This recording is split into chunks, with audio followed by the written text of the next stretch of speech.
And we're live. Welcome, Hey, everybody. we're live. Welcome, everybody. Hello, everyone. My name is Turner. That was good. I've been sober for 20 Three, minutes. three solid uh, days here. 3 days and weekdays. I don't count weekends. Those are kind of like cheat days for me. Hey, everyone. I am Turner, your lovely DM, and these are my three compatriots, the Clerics. Hey, Yeah, we're clerics, yeah. That's all. The show's over and we can all go now. Yeah, like that's all we needed to cover. I'm Fred. I play Brave Blackwood. And if I had a favorite type of horse, I would say it's the Cleveland Bay. is this The Cleveland Bay or, horse? or Ray talking? Oh, if Oh. Bray had a favorite type of horse, it would be the quarter horse, the back quarter. No. Oh. Left or right? It doesn't matter. I'm Kylie. I play Soren Silverton. My favorite kind of horse would be a mini horse. Why not? They make great house pets. Why not? Easy to ride. Canceled. Show's canceled. Yeah. Fred's canceled. Yeah, and I'm Jonathan. I play Oleander. I fancy the Clydesdale. Yes, Classic. as I did to say. What about you, DM? You a Bronco man? Yeah, I'm more of like a. I really like. I'm more of a 1995 Ford Bronco guy myself. He's very anti-horse. Come on now. I'm a 1795 Ford Bronco horse kind of guy. You know what I'm saying? Like a real Bronco, 1 horsepower. Big fan. That's what my granddad rode. Anyway, yeah. So this is 3 clerics. I'm gonna turn off my kitchen light so that you can see my face better. Here we go. Oh yeah. You guys like to tell them about our sponsor for today's episode? Yeah, so our sponsor for today's episode is Slow Silver. Is your silver too fast? You tired of that Quicksilver? Get rid of that Quicksilver. Get you some Slow Silver. Won't outrun you anymore, which has always been just the biggest issue. You're talking, of course, about our competitor Quicksilver, are you not? We don't want to mention any names Sorry. as far as any kind of silvers go, but if your silver's too fast, then maybe you should kind of slow it down a little bit. Get some of our slow silver. It also works as a very good anti-diarrheal. Speaking of fast, it's a word from our second sponsor, LimeWire, featuring the fastest download since 2008. You guys know what it is. Upwards of 30 kilobytes per second. You download more viruses than you can fucking handle. And real fast. Do you hate your computer? Download LimeWire. I remember being so dumb back then where I was just like, so a stranger uploads something to the internet. System of a Down.exe sounds good. Yeah.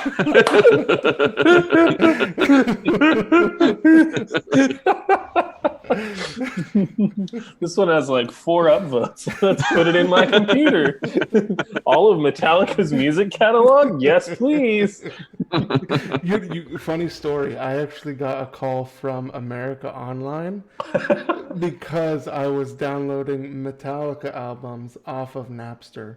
Like, It was the most quintessential 90s moment.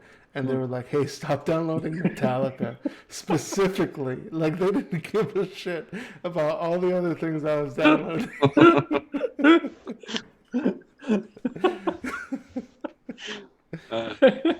I can't believe they were calling people. I was like, Lars? Lars, is that you?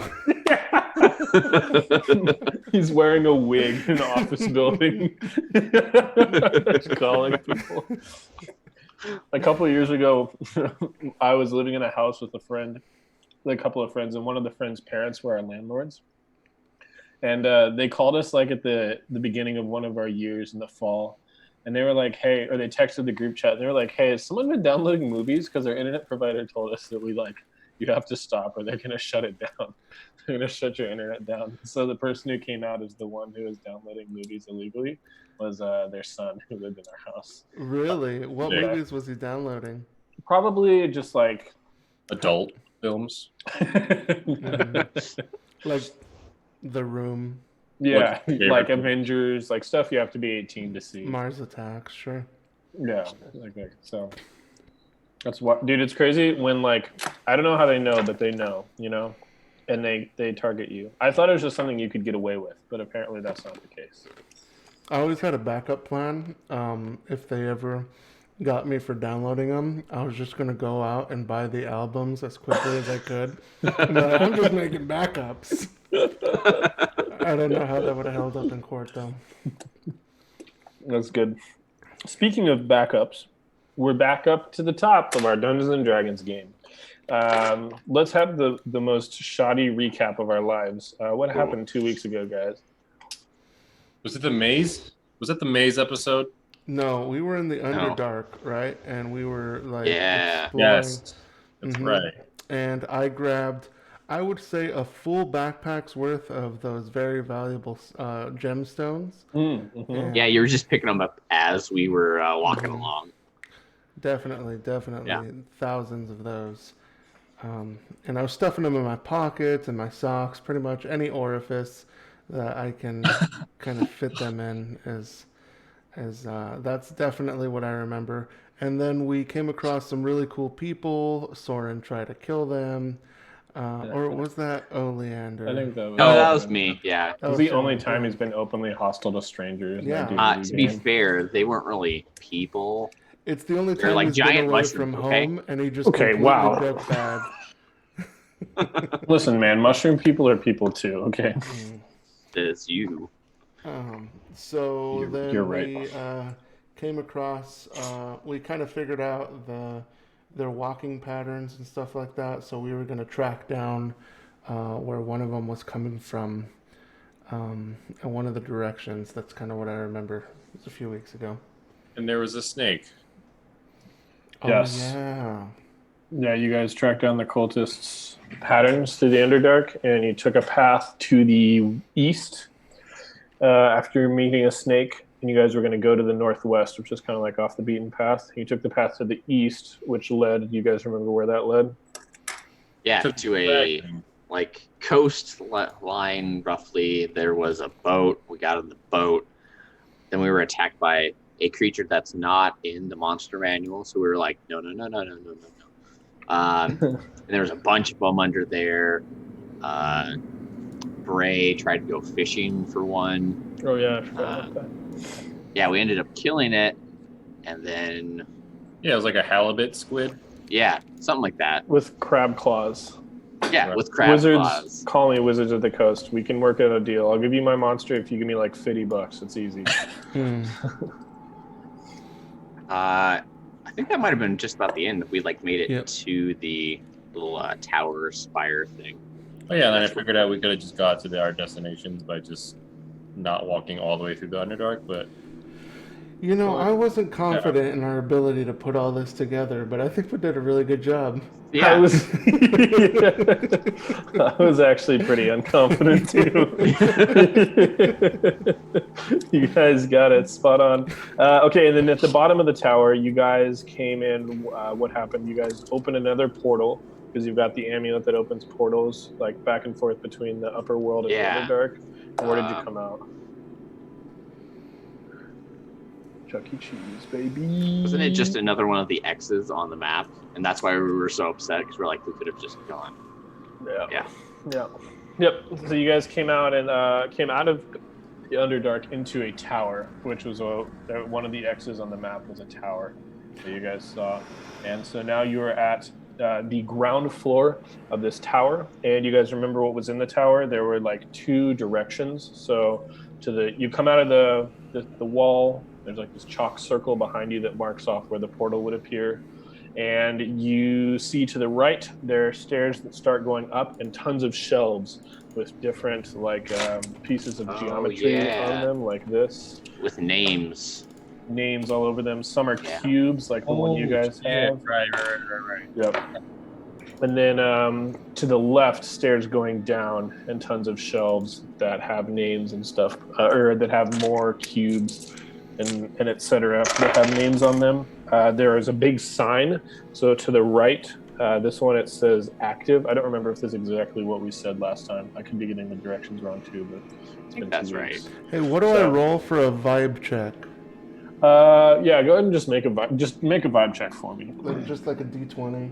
Just make one. Yeah, you just vibe check. It's 40. Yeah. I have plus 19 to vibe check. What's your vibe modifier? No, I'm sorry. It's plus 20. It's plus 21 to vibe.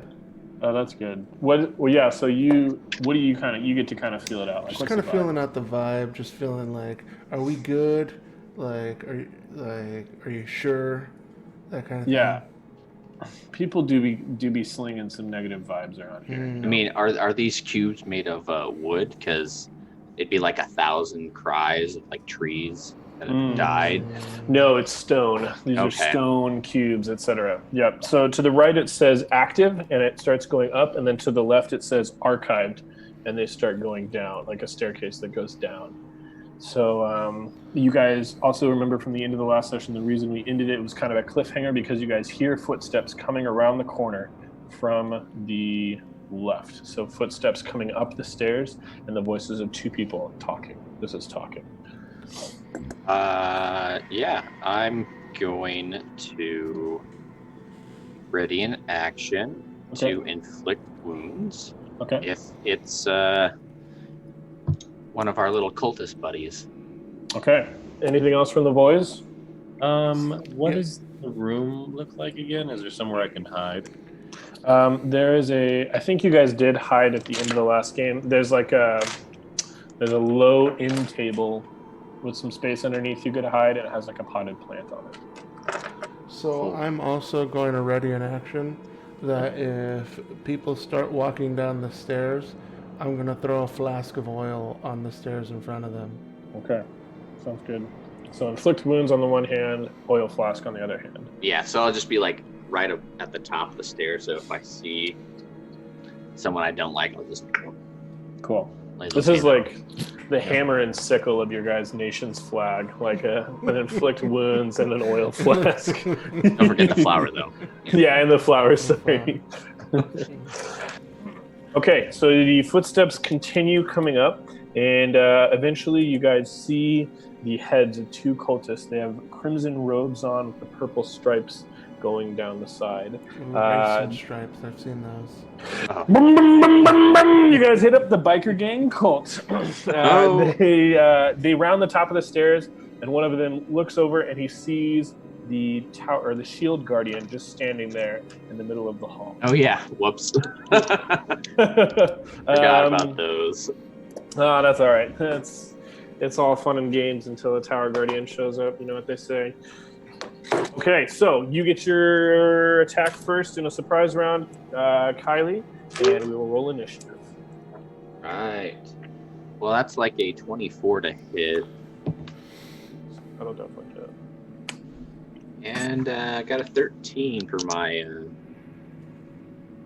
initiative. Okay, cool. 13 initiative. 9. So no. 21. Y'all just want to keep this initiative for the rest of the session? Just make it easy. Yeah, I'm good with that. I was going to say, we could honestly, considering the way that the numbers go for us, keep this initiative for the rest of the game, like the rest of D&D, because this is basically what every encounter has been. Yeah. Yeah. Jonathan's like, I rolled a 26. Free modifier. It's totally possible. It's higher than my vibe checks. Yeah, it really is. And meanwhile, Bray, like Fred's picking the dice out from the back of his keyboard where there are crumbs and Cheetos, and it's like a 1. All right, Fred, cue the battle music. Bum bum bum bum bum bum bum. Oh, actually, we're gonna get copyright strike from Pokemon. Okay, so that brings us to the top with Oleander. Okay, actually, I'm assuming sorry. the 24 hit, right? Yes, the 24 did hit. Sorry, so Kylie, your surprise round. Yeah, you see that's the first 22 damage. Good gravy. Yeah. That one's dead. Bye, buddy. How much did you say? 20. 22. 22. Okay. So he rounds they begin to like draw their daggers and charge up the stairs. Like, who's there? What's going on? Stop! You violated the law. And one of them charges up the stairs just directly into your hand on his forehead, and you see his eyes roll back into his head as this energy blasts through him. He falls to one knee on the stair next to you. The other one rounds the corner, and we'll find out what happened after pretty much everyone else goes. So, Oleander, you go. Yeah, I will, from behind the potted plant. Expelliarmus. Yeah, I'll just shoot him with a little crossbow bolt. Okay. That's a 18 to hit. Oh yes. Are you shooting at the one that came up the stairs and got hit by Kylie, or the one? Yeah, I will just. I'm looking to finish him off. Okay. 11 damage. Yes. Plus sneak attack. Plus another 6. Jeez. Okay, so the crossbow bolt strikes him in the chest, and he just falls forward onto his face silently, dead. And I'm gonna duck behind the plant again. Okay, you never know. All right, that brings us to Soren and the baby and the shield ready. All right. I am going to, I guess, how close am I to the second guy? You are like 5 feet away. All right, Or I'm 10 feet away. 10 feet away. So All right, I'm gonna move the 5 feet, close the gap, give a little shank with my dagger. Okay, That's a natural 20. we love that. Oh Okay. boy, with the D4, because Mm. ooh, 4. So that'll be 10 damage or 9 damage. Off dagger. All right, so yes, your blade goes through his robes into his side, and blood wells out, and begins to spread down the crimson, standing in an even darker red. That All brings right, us- and then Stovepipe Hero's gonna blast him with his rend attack. Oh, yeah, that's tough. That's a 16 to hit. Okay, that also hits him. All right, so he does 7 points of force damage, Okay. and then Baby Guardian's gonna run up and punch him twice. Okay. That's a 15 and a 21. Both of those hit. Right, Love that for me. and that's 18 points of bludgeoning damage. Alrighty. And that is just enough with that last blow from the shield guardian thunk, thunk, to put the second guy silently, bones crunched, down onto the ground. There is silence that silence once again resumes its reign over these halls, and you hear the slight murmur of footsteps and voices coming up from below, but no sound from above. How did the baby take not be able to get into the action there? Is he a little teary-eyed now, or He's a little like he a single tear streams down his face. Okay. Like he listened to Coldplay's "Fix You" for the first time, and it's 2002. Like that's kind of the vibe. Can we pull these cultists into the room? What's that? Can we pull the cultists into the room? Yeah, so you can pull them up into the big like hallway kind of where you are, but there's only stairs that go up and then stairs that go down, and you don't see any side rooms outside of the portal space behind you. guys? I got a plan. Through the portal? Let's disguise ourselves. You know, throw some of these cultist robes on. Get a sneak attack. Mhm. That sounds good to me. Because there's 2 robes. I picked up one earlier, like last session. Oh, cool. Yep. Yeah, you get the magic ones, right? The ones that. Yeah. I Oh, mean, that's I don't- right. Okay, let's do that, and then can we push the dead bodies through the portal that we came through? yeah. Boy, the people on the other side sure are going to be surprised. I mean, we all know D&D canon that the Underdark is basically just a body dumping ground at this point. Yeah. That's really all it's there for. I mean, where else would you go for a landfill? You're like, you know, let's put it in the Underdark. It'll never fill up. Little Jokes do on they everyone know, else. 80 years from now, we're like, it's fall. We don't know where to put it. Then we start shipping it off to, you know, the moon Shea or something like that. Elon Musk is trying to launch a bunch of stuff into the Underdark, and people are getting pissed that it's messing with other Underdark satellites. This has all been a metaphor for space, right? Blasting our trash into space. Yeah. Okay, good. Just checking. Okay, cool. So you guys don the robes quickly. You don't hear any of the voices coming any closer, despite the fact that there was combat up top. So it seems like these people down there are just kind of doing their thing. And go ahead, Soren. Let's see. Let's have Baby Guardian Stovepipe Hero hide, and someone like boom their voice like they're being attacked. Okay. So yes. So I don't know where they would go to hide. Just up the stairs a bit, I suppose. Basically, like if you could imagine, you're in a circular room. So it's like circle of staircase going up to the right, and it's like staircase curving down to the left. Okay. So one of you thaumaturgies, and there's this booming voice down the stairs of like a combat. You hear the like ting ting of swords, and then the cries of battle, and as someone falls. You hear another voice shout up the stairs, "Hey, what's going on up there?" All right. Nothing. No. What do you mean nothing? Wait, so you? We want to draw them in. Yeah, you're throwing them up there.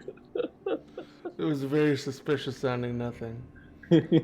Nothing. I'm gonna start whistling suspiciously. Oh, good. This is a Pixar movie. Okay. Listen, who is there? Graxus, is that you? You hear footsteps as someone is clanging up the stairs. They're wearing metal shoes. I'm gonna throw. Can I grab one of the dead bodies real quick? Sure. You barely have time to pull one back out of the portal. I take out my my fake dagger, the one where you. Oh yeah. Yeah. So, are they still coming up the stairs? Yeah. So this one guy is coming up the stairs. He looks a little more burly, and he has this long beard. What's going on here? I pour my oil on the stairs. Okay. What are you doing? The oil is dripping down the stairs towards him now. What is going on? He draws a dagger out and begins to prepare a spell. What is this? The stairs needed cleaning, sir. Can you see how filthy they were? And I'm gonna like weekend at Bernie's and have the other guy hold the fake dagger trying to stab me. Wait, he is naked. You took his robe. Exactly. You're a this weekend crazy Bernie. naked man is trying to stab me with a dagger. This is all a dream. Bernard, what are they doing with you? Okay. This is like a feverish nightmare he woke up to. Shouldn't have done those shrooms this morning, man. Too. He charges up the stairs with his hand outstretched to you, Soren. Magic is gathering at his fingertips. What do you do? Does he go through my difficult, slippery terrain? He does. What's the DC check on a slip, would you say? I would say it's probably like a 24. Okay, that's your DC check privileges have been revoked. Hold on, let me take a look at oil real quick. I love that sentence. Let me take a look at oil real quick. Let's see. How is this, like, in any way a good plan? I don't know It's what not. the plan is. Is this a plan? I don't know. Nope. It's like a shithead Kevin McAllister pouring oil on the fucking air. It's in the description. You can also pour a flask of oil on the ground to cover a 5-foot square area. It's like right in front of him, though. Like, He still has to come up them. yeah. I can imagine you just like, not even with a rag, just with your hands like wiping the cobblestone. I'm cleaning the floors with oil. He's pouring it downstairs. Well, since he knows about it, we'll say it's a 10. Okay, so he regains his footing after a quick slip, and he let's roll initiative. Well, no, we're keeping initiative. Okay, so he's reaching out with this magic towards Soren and Ollie. It's your go. You're behind the potted plant still. Does he see me? No, he does not see you. Heck. Hate that. Enjoy your D6s. Thank you. By the way, no one Say, ever said it was a good plan. It's two distinct plans. Neither of them are good, and they don't even interact in any way. This is the opposite of teamwork. I'm gonna shoot this guy to my crossbow. Okay, you're gonna. Okay. I'm gonna peek from behind the fern. 22 to hit, Yes. or let's see, 7, 9, 11 damage. Okay. 11 damage. It strikes him in the shoulder, and you see through the tear in his. It's just like sticking out of his robe, and blood is now on the robes. Let's see. And I'm gonna 13. Yeah, I'm gonna retract into the fern again. Okay. Like Homer Simpson back into the bushes. Kind Yeah. of situation. Okay, good. Okay, he probably doesn't see you, but he's like Skyrim guard confused about why there's an arrow in his head. Must have been rats. All right, that brings us to Soren and the gang. All right. Well, I'm gonna drop the dead body since this isn't working. What was it supposed to do? Confuse him. You're right. It worked.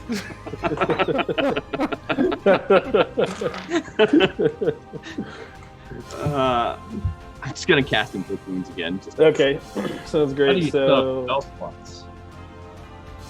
I said, how do you still have spell slots, man? because I haven't really used any. What?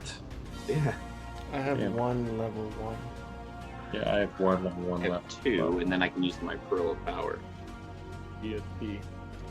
Got 17 to hit. All right. Slaps.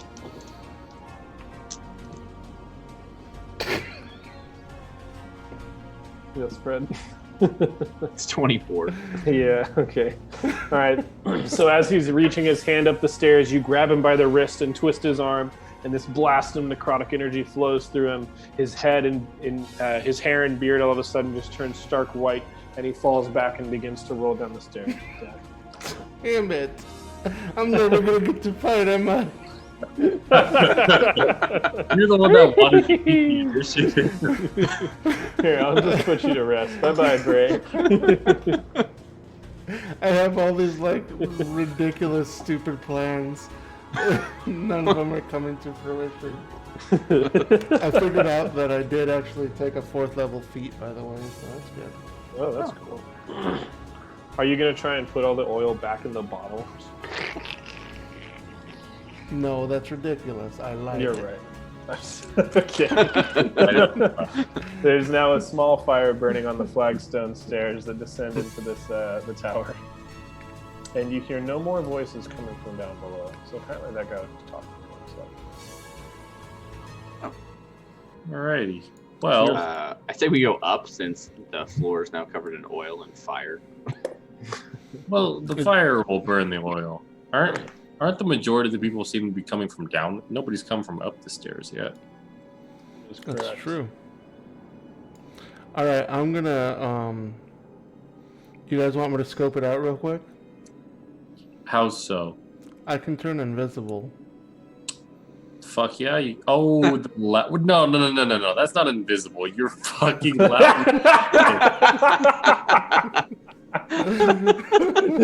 I mean, I didn't say inaudible. yeah.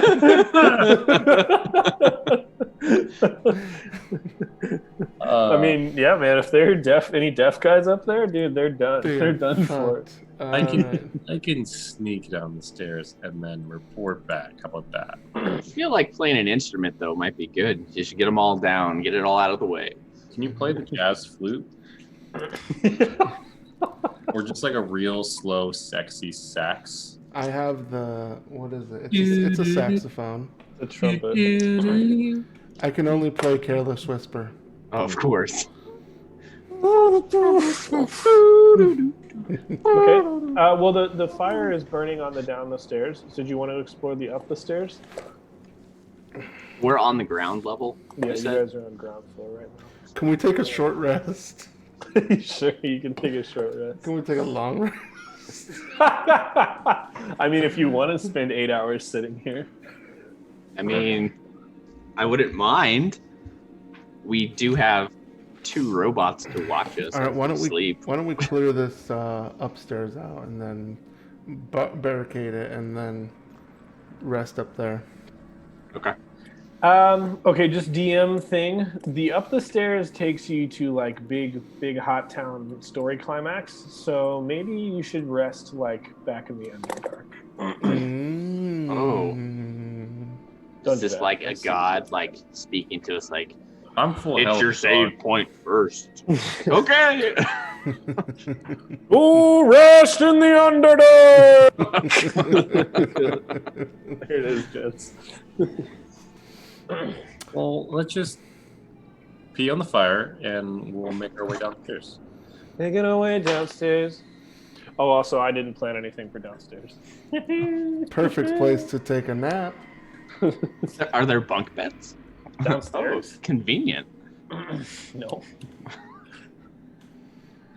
There's the meme. You know the meme where it's like the Chalmers, Principal Chalmers comes over for dinner for steamed clams.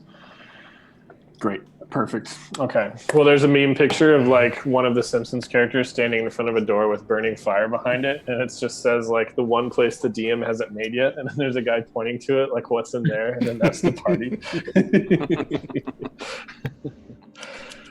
So you made yeah. you made a building with an upstairs and a downstairs, But and no, you designed nothing for the downstairs. Boy, are you surprised for my campaign then? What's in that door? It loops to the other door. All of the doors open on the same room. Yeah. You go down the stairs, you come down the stairs back to the main floor. Okay, so you guys want to do a long rest? Yeah, in the Underdark, yeah. Okay, cool. I So, should just sleep, but that's okay. you know, my daddy never told me not to go camping. My daddy never didn't tell me not to go camping in the Underdark. I can certainly attest to that. Thank you. You were there when he didn't tell it to me. Okay, I guess we're long resting then, yeah? Go ahead. Let me just roll a quick random encounter. Oh, you son of a bitch. Well, yeah, the baby guardian and stovepipe here are just going to guard us while we sleep. Okay, that sounds great. Or while you meditate for 4 hours. Oh, yeah. A random Tarask. All right. It was, let me check. Okay, so nothing happens to you in the night. Isn't it always night, though? Nothing happens to you in the Underdark for 8 hours. Is Okay. Is that good? That All works. right. So I'll you take guys rest for 8 hours. Get all your spell slots and your HP back. Let's see. Yeah, and then there's nothing happens to you guys in the Underdark. Stovepipe Guardian reports that a couple of the Myconids came by and looked at you from afar, but there's nothing else that happened. The lake. Oh yeah, Right. they across the lake exactly because you guys are just down in this tower. Yeah. Fred, are you still hanging out with that little like squirrel dude? Oh, yeah. Yeah, inside out raccoon or something. Oh yeah, gross. You tell me. Well, did you want to keep him along? He'll be there with you if you want him to. Yeah, definitely. Okay, cool. How did I do his voice last week? Oh, His name was Bubbles or something like that? Yes. We Yeah, talk Bubbles. like this. No, that That's like Are you sure? it's like a Swedish chef gone mad. That's not Bubbles. Oh, no, it's Mickey Mouse. Oh boy, my name is Bubbles. I think he said, "Hello, Bray Blackwood." Hello, Bray. My name is Bubbles. Yeah, that's Yeah. right. It was SpongeBob. Boop, boop. Okay, No. great. Are you? Let's So, retcon him into Christopher Walken. Hey, Oh. Christopher Wow, Walken. I'm a squirrel in the Underdark. It's crazy. Let's do that. You understand the concept of the Underdark? It's always dark.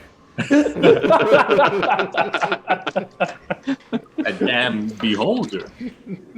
Got my tooth. So I put this watch in my ass. Unrelated. Okay, great. So yeah, Christopher Nolan is the squirrel now. No, not bad. Christopher Nolan, the squirrel, who is the director of M. Night Shyamalan's Devil. Great, that's all. Okay, so yeah, the squirrel Bubbles is with you. He's on your shoulder, and he lets off a soft cooing sound. But really, that sounds like Christopher Walken if you were able to speak with animals. So you would understand. It's kind of a dialectical thing, or dialect thing. Okay, good. So you guys have rested for 8 hours, and you return to the stone with the chalk on it, or this like big blank side of the tower. I suppose we can go there. And yeah, just imagine like something like this, a giant tower. It's not really all covered with stone, but this giant tower and no lights inside. It's just got like wood and stone, just partially finished stairs, that kind of thing. Big ruins. So you enter once more into the portal from the Underdark into the upper world, and you pop back out on the other side. Again, you are presented with the choice of up the stairs to active or down the stairs to archived. Well, you say choice. You were presented with the choice. You said there might be a Chuck E. Cheese downstairs? Yeah, I'm thinking like 50% chance. Well, Chuck E. that, Cheese. they just filed for bankruptcy, so if we're going to get in that ball pit, it's going to have to be now. I think everything filed for bankruptcy, if I'm remembering correctly. Mm-hmm. That's actually how they're going to talk about the second Great Depression in 10 years. Just get ready for that. Okay. Upstairs it is, I think. Yeah. But I'm still down with the Careless Whisper up the stairs. Okay. You know, just announce her. I mean, I could just like, okay, I'll go, and then in 5 minutes you can go ahead with that careless whisper. Okay, that's like, it's like 300 rounds of combat or something.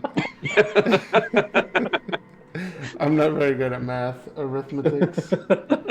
So for 300 rounds of combat, you're just waiting at the bottom of the stairs with a readied action to play Careless Whisper on a trumpet. So you can go invisible. Yeah, so I'll sneak. So that sounds about right. Okay, go ahead and roll a stealth check for me. 21. Okay, so you blend into the shadows and slink up the stairs. Oh, After a few moments, just a turn of the corner. I am in the robe as well. Which the magic robe. No. He's in one of the cultist robes. Oh, the cultist robe. Okay, yeah. So you come up onto a platform. Let me draw it out for you guys. It'll be the easiest for you to see this way. You paint a picture in my brain. Let's build a picture. Okay, I'll paint you a picture first. So you come out onto this platform, and you're looking down now, like there. So okay, I'm sorry. So you come up the stairs, and you come out onto a platform. To the west, it goes a few feet and then just drops off. And you look down, and you see this spiraling staircase just going down into the depths. There are burning torches and a few things you can't see. You see to the left, like this is where your companions are. And it just keeps like spiraling down. You can't see them, but you know, like you can guess where they would be in this plot. You look and you see across from you to the far west, there is another platform exactly like this one, except between you and that other platform, there's about like, I don't know, like 100 feet of empty space just to drop down. And you see behind you on the wall, there is a like arch drawn in chalk. And on the other side, on the platform across from you, there's an arch drawn in chalk directly across. And then you see the staircase continues up to the right from that other platform. Do you guys want me to draw it out? Yep. Great. Wait, so there's While so like we come up on a flat platform. Platform, yeah. A platform, and then there's another platform 100 feet away. And it's like a mirror, except there's a staircase going up on that platform. Yeah, pretty much. Here, hold on 1 second. I hope you guys are ready to find the circumference of a circle. I are. Oh, this is the Smash Bros. Logo. Ah, Dang it, you guys figured me out.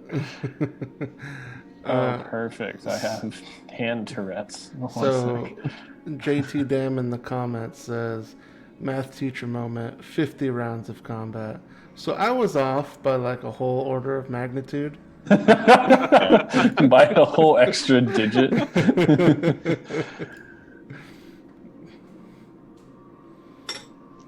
JT Dam, eh? That sounds like a familiar name. right? Okay, so, oh my gosh, dude, my wrist is gonna Yes. snap in half. Good golly. This is an arrow? Oh. There's a thing for that, I believe. No, not curved arrows. Okay, so here we go.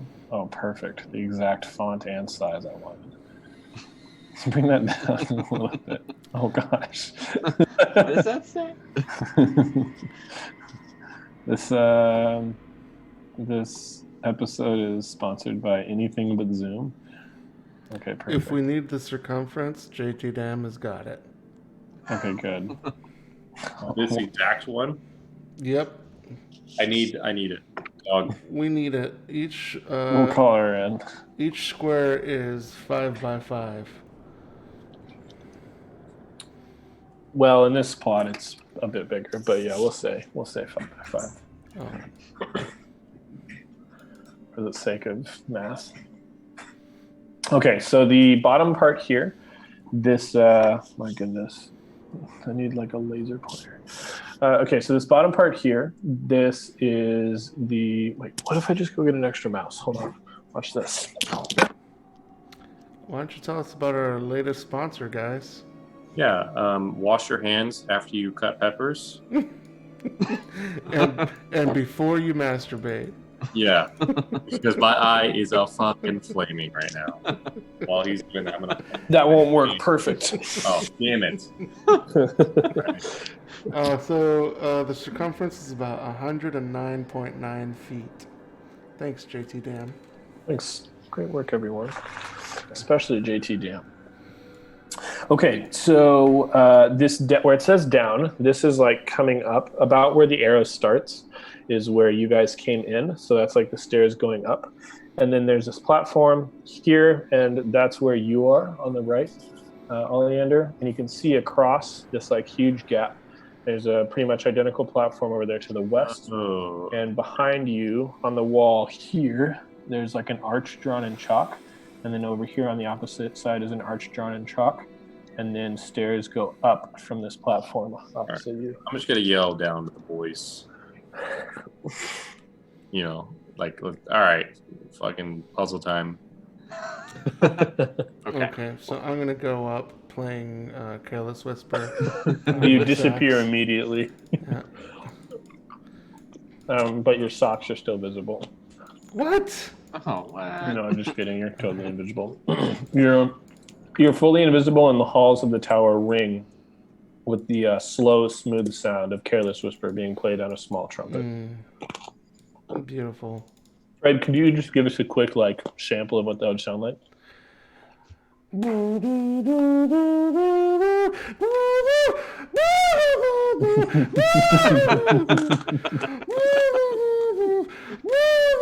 I'm not very good at the trumpet, so that's why it sounds like this. I like to imagine that if someone doesn't want to use a trumpet or like a guitar or a lute for this hat, this magic hat, they could use like a drum. And so there's an alternate universe where you're just doing the Phil Collins drum fill over and over again and you're invisible. Okay, so the party is at the top of the stairs, and Fred is invisible and continually playing the Careless Whisper riff over and over again. All right, so let's get that amulet and go through the chalk hole to the other chalk hole. Okay. Are we sure that's what that does, though? I mean, what the fuck else we're gonna do here? It's 100 feet. I mean, I suppose we can throw somebody over. We can throw the baby over. 100 feet?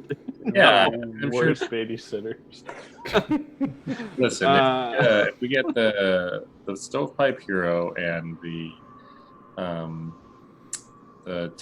shield guardian and some rope, we can make a slingshot. Sounds like a bad plan, but let's try the circle first. How far of a drop is it? You're looking at like a good 100. Haunted. We Okay. tied 2 ropes together. We're there. Yeah, I mean, what do you think? Like, we could probably launch somebody over. You could probably launch me over. We down on that? I'm down. All right. Going for broke. I mean, it's only like 6d6 damage if you fall. You know. I'll be fine. Yeah. Either Yeah, side, 100 feet. I'll 100 die. feet Okay. is 10d6. I'll get him out. Oh, it's every 10 feet. That's right. I'll be Not bad. fine. Well, it's not like we don't have 2 other clerics here. Just as long as you don't hit double damage, you're fucking fine.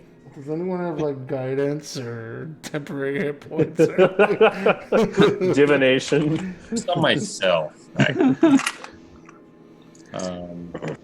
Shield of Faith probably is not going to help you in this Hey, he's situation. got a great AC though. You could do Bless. Oh, Yeah, I do have bless. attack, roller, saving throw. I can always cast Bane on you, and we'll see what happens then. No, you know what, boys? I'm good. Let's do this thing. Yeah. Okay, so can we? Yeah, we'll just make like a slingshot of sorts with the stovepipe hero. Okay. And the Baby guardian. guardian. Yeah. Yeah. Oh, so you like there and then you like hold it back and then like launch him? totally. Yeah. Oh, So- okay. Rope's not really like elastic though. Yeah, it says who. The reality. Yeah. Rope says Do we that. have a bag of holding? No, I haven't made one yet. Damn it. Ah, so cool. Artificer. Yeah. Okay, how about this? We launch one of the corpses from downstairs. We'll see how that goes first. Yeah, let's test this out first. It's just like one of those just like a test watermelon, but like a human-shaped watermelon. the smallest of the 3. But Yeah, we I- chop off the limbs first, okay? make it. We'll make it. make an Gruesome. approximation of Bray. Oh wow. Yeah. No, We we're not had gonna the chop off shield any guardian limbs. pick How up about the we torso, just like tie him up into a ball? I guess. Makes him more aerodynamic. Okay, I grab one of the corpses from downstairs. Okay, so you, while still playing Careless Whisper, invisibly drag this corpse up the stairs. Just an invisible corpse. hitting each step. Like this dude got weakened at Bernie's earlier with a fake knife. He's naked, and now he's getting pulled up the stairs by an invisible trumpet-playing dwarf. Honestly, man. it's the opposite of a funeral. Okay, so you bring him to the top of the stairs, and you guys are going to try and slingshot this guy. Is that what you're saying? Yeah. All right. Well, we will persist with the idea that ropes have no elasticity. So you pull him back by the shoulders with the rope between the two, and they're like holding on, and there's strain, and you let go, and he like falls forward a few inches, and the rope. goes flat. Well, like, how about this? Right, we tie them together. We tie the stovepipe and the shield guardian together. Okay. And then they will run, like, so they'll start here, okay, and then they will run apart, and the line, it'll click that How fast are they? 35 feet, probably 30 feet. That's pretty quick. You guys could wreck someone's butt in like a high school shower with like a snap of the rope, like if you Yeah. get two guys to run with it. How far do you think Shield Guardian could throw me? Holy shit. What's his strength score? Shield Guardian is an 18, so he's got a +4 modifier. wonder how many. I'm not about to Google D&D throwing strength. Okay, fine. D&D 5e throwing strength. Did you mean how to kill your party? No, Google. That's not what I said. Let's see here. Who is skilled with improvised weapons? Are dwarves improvised weapons? Let's see. No, this is not. How far can you throw someone in 5e? Thank you. You can throw a same-sized creature up to strength modifier times 5 minus 10 feet. They're really out here giving us math problems. Oh. This means when throwing a smaller creature, your strength modifier is multiplied by 2 for every step down. Shield Guardian's big. He's a large, Shield yeah. Guardian's large. So I am a small compared to him. What's his So he is a large creature. strength? So he's got an 18 strength. So plus Okay, 4. so 90 feet minus 10 is 80 times 2. That can't be right. No, what? No. I'd have him throw me all the time. It's like, nah. Hold on. If they're larger, what's the rule if they're larger? Okay, so it's strength modifier times 5 minus 10. So modifier, but not score. Modifier. Yeah. So 4 times 5, 20. Minus 10. So 10 feet. 10, but times 2 twice. So 40 feet. That's not bad. That's pretty good. He could get you just under halfway across. I need to get like 70 feet for me to be able to do anything. But how far can you throw a grappling hook? No, hold on. Oh, you can. Because I have one of those. Yeah, we're overthinking this. Try the slingshot. Yeah, you guys really are overthinking this. Try the new slingshot. All right, they're gonna run apart. Line up them tight, and it'll just launch him. You know. Let's see how far I can throw this corpse. Because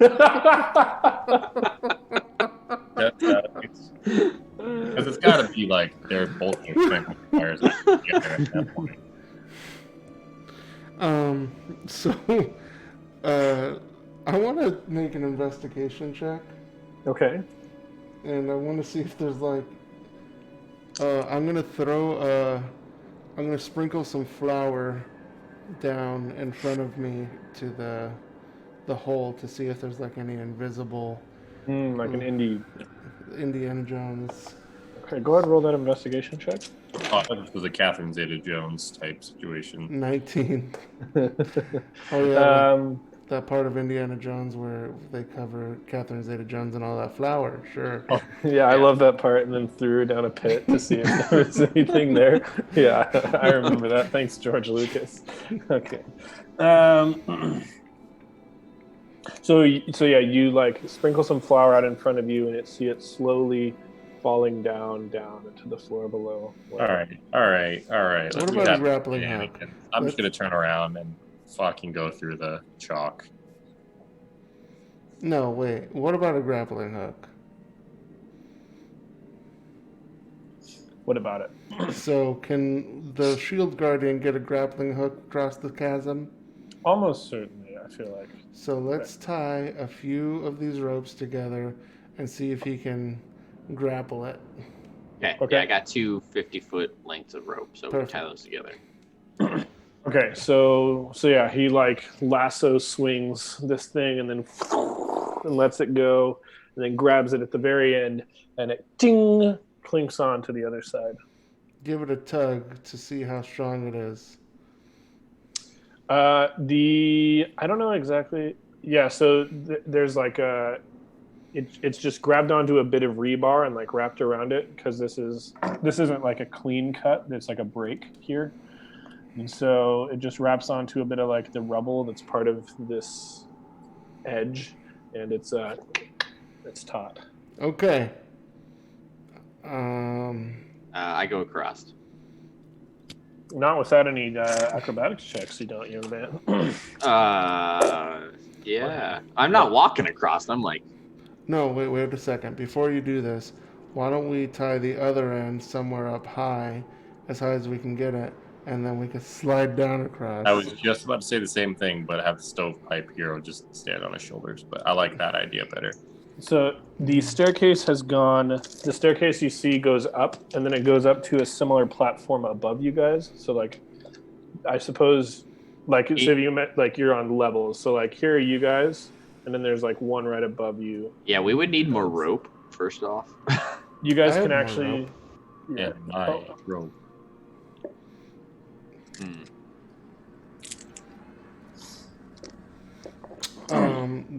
My fear is instant death. Oh, I got a backup plan. Don't worry. What is the backup plan? I got Thorn Whip. You're gonna like whip his leg. As he's All going. right, Bulbasaur. Yeah. All right, so let's see here. All right, this is too much shenanigans right now. We probably could have been across by now. Okay, let's do it. Let's just tie it up as high as we can, and then we will get our belts and shimmy our way over. All right, yeah, we'll get a piton and hammer it into the wall.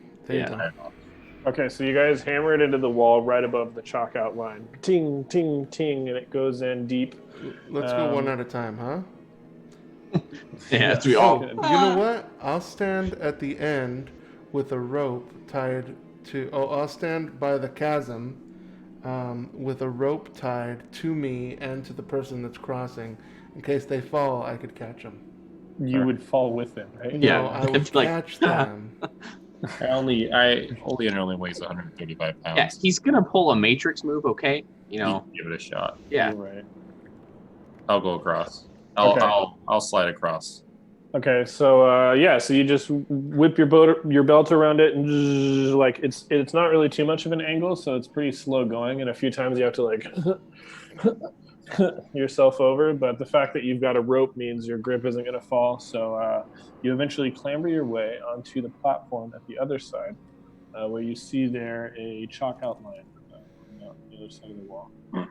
Oh, sick! That was easier than I thought. I didn't have to roll, guys. Wow. All right. Most people have to roll. That's cool. Yeah. Yeah, I'm gonna follow suit. Okay, so you're able to get down to the other side, as is Bray. Now standing on the other side are the Shield Guardian with Baby Hanks inside of it, and the Stovepipe Guardian. Or Stovepipe Hero, I'm sorry. Yeah, Stovepipe Hero's gonna go across because he weighs the same as us. Okay, good. And now just the Shield Guardian. I'm gonna have. Here's what we do. Yeah, let's have an extra like grappling hook ready, and I'll have Thorn Whip just in case. Okay. Oh gosh. I'm gonna hold on to the rope also to give it some extra strength. Okay. All right. How about we should have put some oil on this rope. And if for some reason the rope breaks, I want the Shield Guardian to toss the baby at us. Oh my god. So he should be able to toss this baby like a good 100 yards. Like, Yeah, into a wall. no, gently. Like he's a robot. He knows the math. It's right there. Oh yeah, and getting blood from the baby. A no-go, but We're working with the Brett Favre of Shield Guardians here, okay? You're just playing He'll hit me Calvin center ball mass, with this okay? baby Yeah. now. But just last week I was a fucking psychopath or something. You know, it's all right.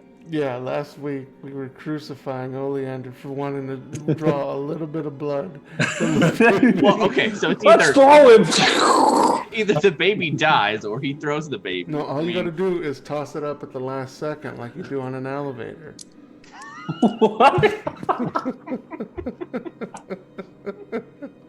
Like if you're falling on an elevator, you just jump at the last second and you're good.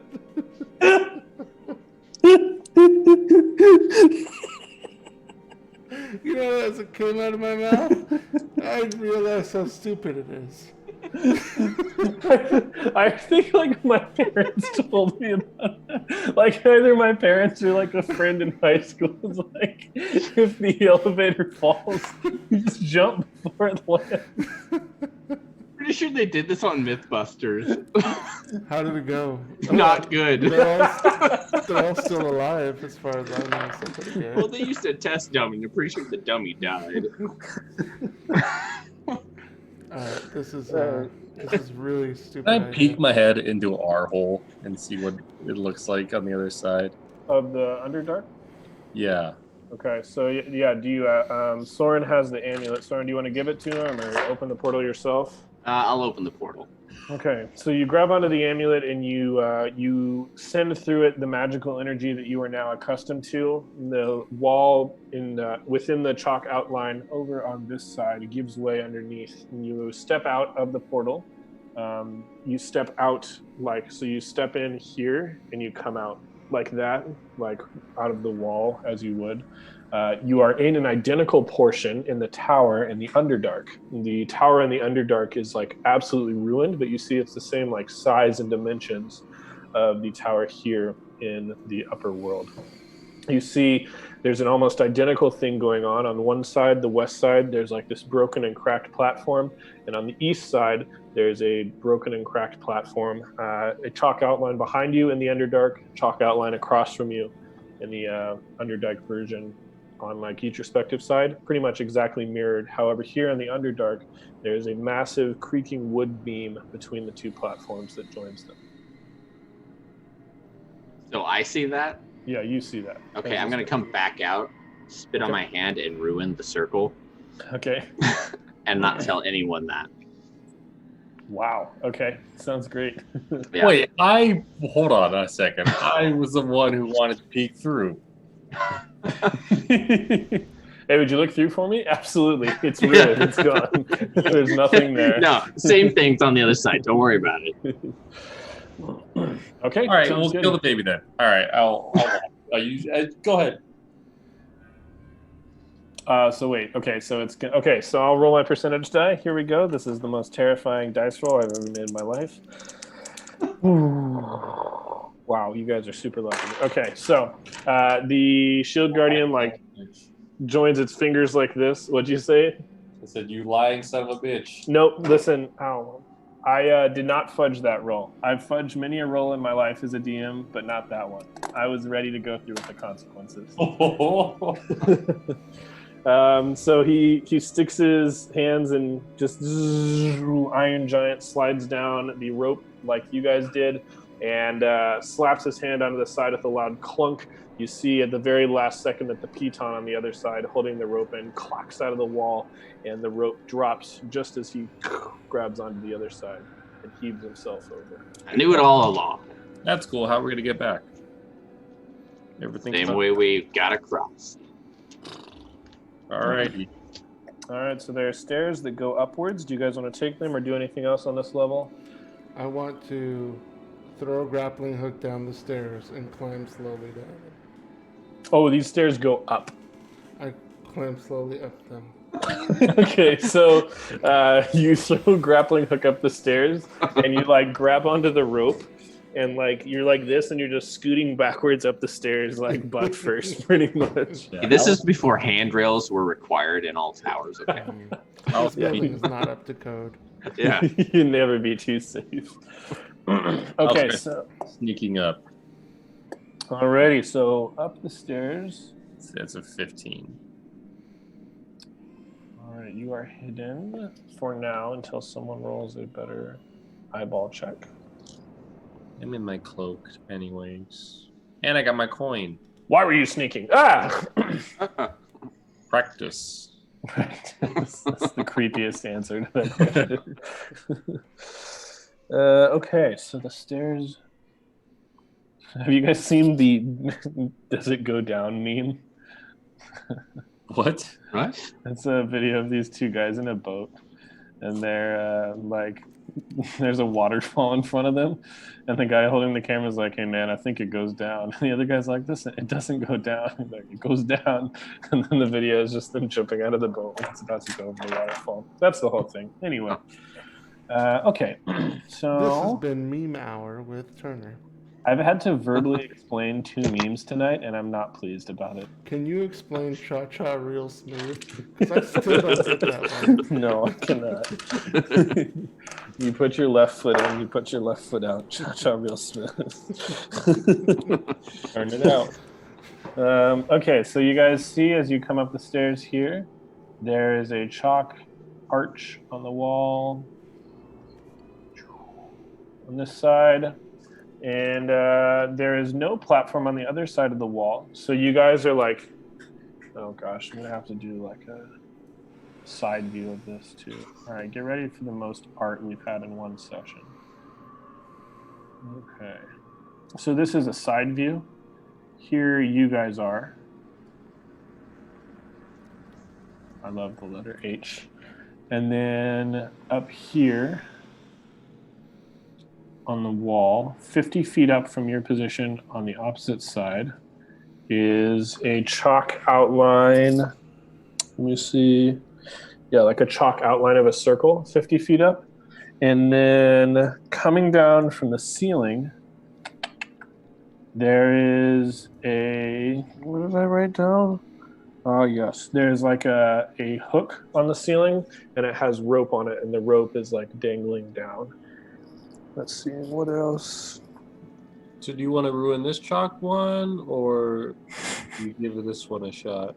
I feel like someone got lost in an aperture science laboratory.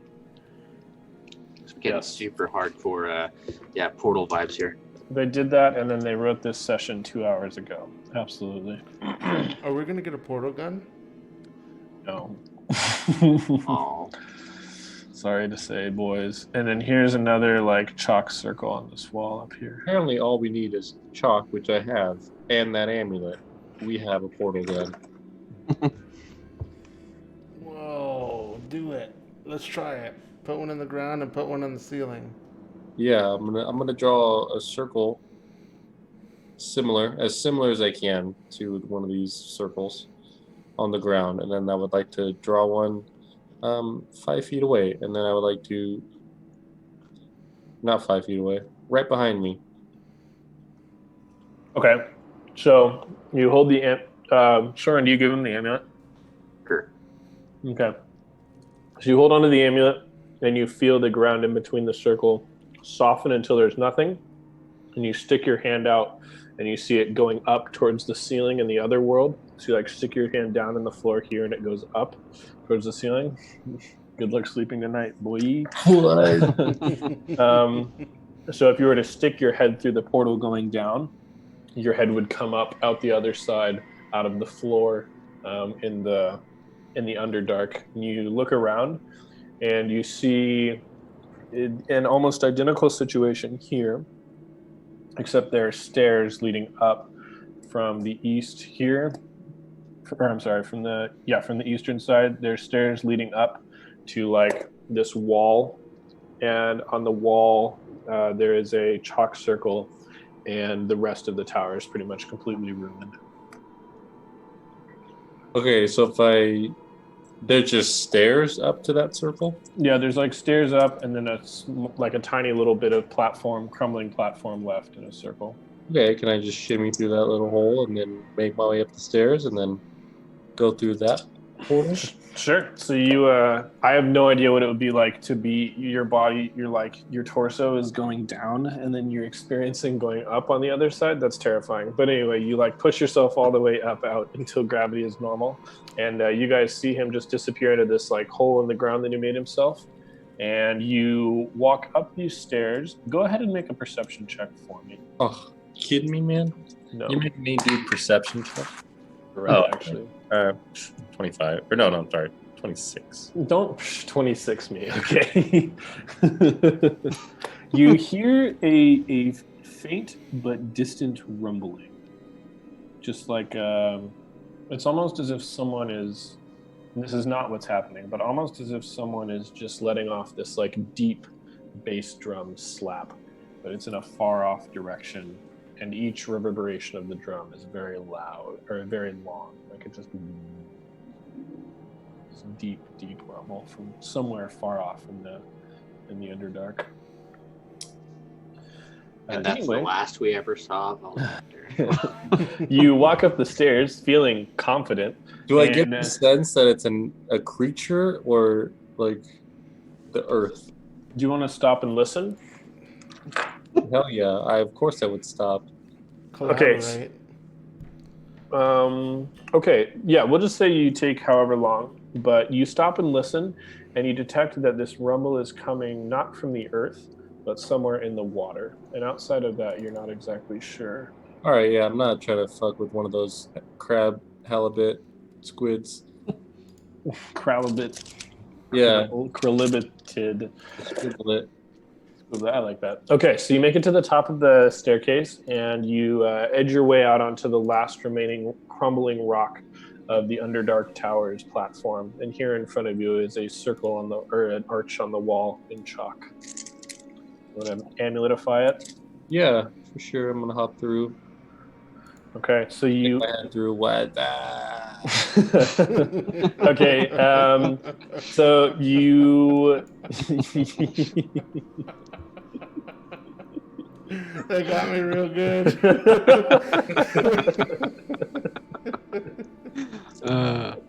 The stone softens underneath your touch, and now you see. By the way, when you do this, the other portal behind you disappears. That's in both the Underdark and in the upper world. So this whole portal that you came through disappears. The amulet seems like it can only do one at a time. Wait. The one, or the original one is there, or no?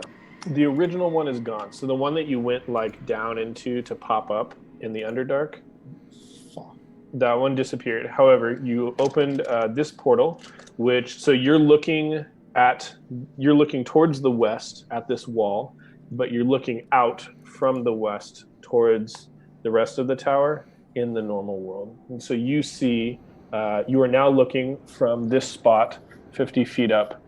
On the wall. You're about to step through, and you remember then that this chalk archway was just set up on the middle of nowhere with no platform underneath it.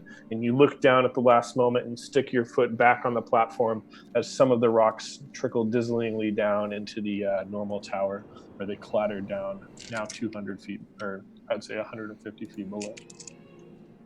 So I gotta jump for it. You do, however, see above you, so that's what this is, and this, there is Yeah, a hook wait. in the ceiling with a rope hanging from it. Yeah. Okay, so wait, is the circle still behind them? The circle is still behind them, but it's closed. Okay, I will go back and then let's usher everyone to where I am presently. Usher. Yeah. I'll stop. Okay. Wait, hold on. Let me draw this better. So yeah, the place you're trying to get. Sorry, I should have. I didn't draw it, but yeah, there is a platform above you guys, just like below. Like here, if we were to draw the entire thing, like here's this, and then there's this platform, and then like these stairs. This is so confusing. I love it. Like the stairs. So you guys started here. And then the stairs went up to here, and then you got across here, and then these stairs went up to here, and so now you guys like went to yeah. Does that make sense? Yeah. It makes sense if you don't think about it. Perfect. It's all coming together. Yeah, so I would like to get everyone to the arrow. Okay. So you guys are. There's a rope hanging from that hook. Yes. Mm-hmm, there's a rope hanging down from up here. Okay. I will pass the amulet to the last person in line, and then I will make a jump. All right. Grab the rope and Tarzan across. Acrobatics or athletics? Oh baby. 16. Which one? Doesn't matter. The dex one. Acrobatics. Acrobatics. Let me find out what the DC for this is. You son of a bitch. Oh boy. 16 definitely passes. 16 does pass. You think you're lucky stars. All right, so you grab on and you swing your way across where you land on the other side, where you see. Let me see. Give me just 1 second here.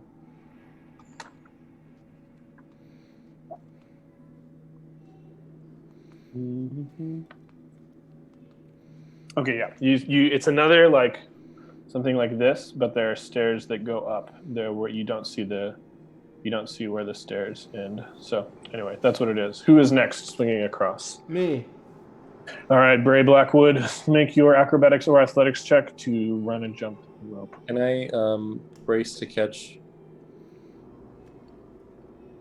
Like, can I ready like to catch him just in case? Sure, go ahead. Yeah, you're ready in action to help him. All right, Bray, what did you get? 1 + 4, so 5. Nat one. Yeah. Wow. Make a dexterity saving throw. Nat 20 plus. All The right. extremes. So you run to grab it, and you both of your hands fumble it, and you just like run your face into the rope, and so you're just falling now. And you reach up your hand at the last moment, and it slides down the rope, and you're getting rope burn, but you stop right at the bottom part of the rope, and now you're just hanging wild over this open abyss below you. Help. Yeah, could I make a lasso out of my rope and like try to grab him by the feet and pull him over? Sure. We'll say you're able to make a lasso. Go ahead and make an attack roll against Bray with advantage. Oh, with advantage. Oh, that was a nat 20 on the first one. So, All right, so you lasso Bray, and now you're just gonna have to make a strength check to help pull him up. I'm gonna take a short rest while he pulls me out. that's a 14. Okay, yes, that'll get him up. Bray, are you gonna help at all, or you Yeah, just I'll help. okay? You can Oh, get your head that's back. Well, okay, so yeah, the two of you, you're able to pull Bray up, and he finally clambers onto the ledge on the other side. Piece of cake. Oh yeah, dude. Eating that one. Easy. I'll do it again. All right, who's next? Stovepipe Hero. Okay. How are we doing? It's not good. That's a 5. All right, dexterity save it is. Stovepipe Oh here. boy. Love to watch this thing plummet to its. That's a 22. Gosh. Yeah. Okay, so the same thing happens where it misses the rope on the first go, and then just wraps its arm around it, and is now like holding on at the bottom. A repeat. Hey, you guys, you want to get my robot there? God damn it. Yeah. Is this advantage as well? Yes. What am I just? Is it my proficient? You're it's just an attack roll. You're just like All right, a ranged attack roll. So nat 9, 15. Does that hit the stovepipe hero? What was it? 15 Stovepipe hero against 15. AC. Oh, you see, I got a 15. Okay, what's that? It's probably Tied What is that? to the hitter. it'd be minus his ace or his dexterity score, I suppose, or it'd be. Oh, I guess it's really neither. Anyway, regardless, you lasso onto one of the arms of the stovepipe hero. Make a strength check to pull him across. Nat 20. Oh, Okay. So on the strength check. So- 4. Even though Ollie has a bit of trouble bracing himself against the platform to try and pull the stovepipe hero across, Brace, come on, this is easy. And just yanks him over. So And the he stovepipe flies hero over. now. What'd you say? And he careens over, like in a perfect arc from how hard I pulled him. Exactly. Yep. He Kareem Abdul Jabbar is over. And yes, he is now on the other side. So it's 3 over there, and now just 2, or really 2.5, I suppose. Baby Guardian, Baby Hanks, and Soren. Yeah, so Baby Guardian's going to go next. All right, Baby Guardian. What is our contingency plan? Toss him, baby. Baby. Oh gosh. Okay. Baby Guardian, roll that first acrobatics check. I'm gonna put my catcher's mitt on and get ready for that baby. Supposed to say I have to hold the backpack open. 7. A 7? Okay, my dexterity God. saving Got a throw? -3 on dexterity. Jesus. What's the saving throw? Oh, not good. Oh, 2. oh. That too. Okay, now have him make a strength check for throwing the baby. Hey, he's good at those. No, he's not. 7. No. 2. Okay. What the fuck can I do? Think I'm gonna fast. try to Okay. lasso the baby. Okay, go ahead. And what is this, an attack? Sure. He has a very low AC. 19? Okay. Oh, All right. So Shield Guardian runs and jumps and grabs the rope, and he just begins to slide down it. As he's like clambering to grab it, he realizes he isn't able to, so he pulls open this chest compartment, grabs the baby, and tosses the baby up. Baby Hanks makes it about halfway, is now crying mid-backward somersault, and Fred throws the lasso down, and it yanks onto the baby's foot. The baby is now as it's being dangled over this ledge. The Shield Guardian falls the 150 feet. I'm shooting. He got this. He's got I'm this. shooting daggers at Thor right now. Hey, the baby is safe.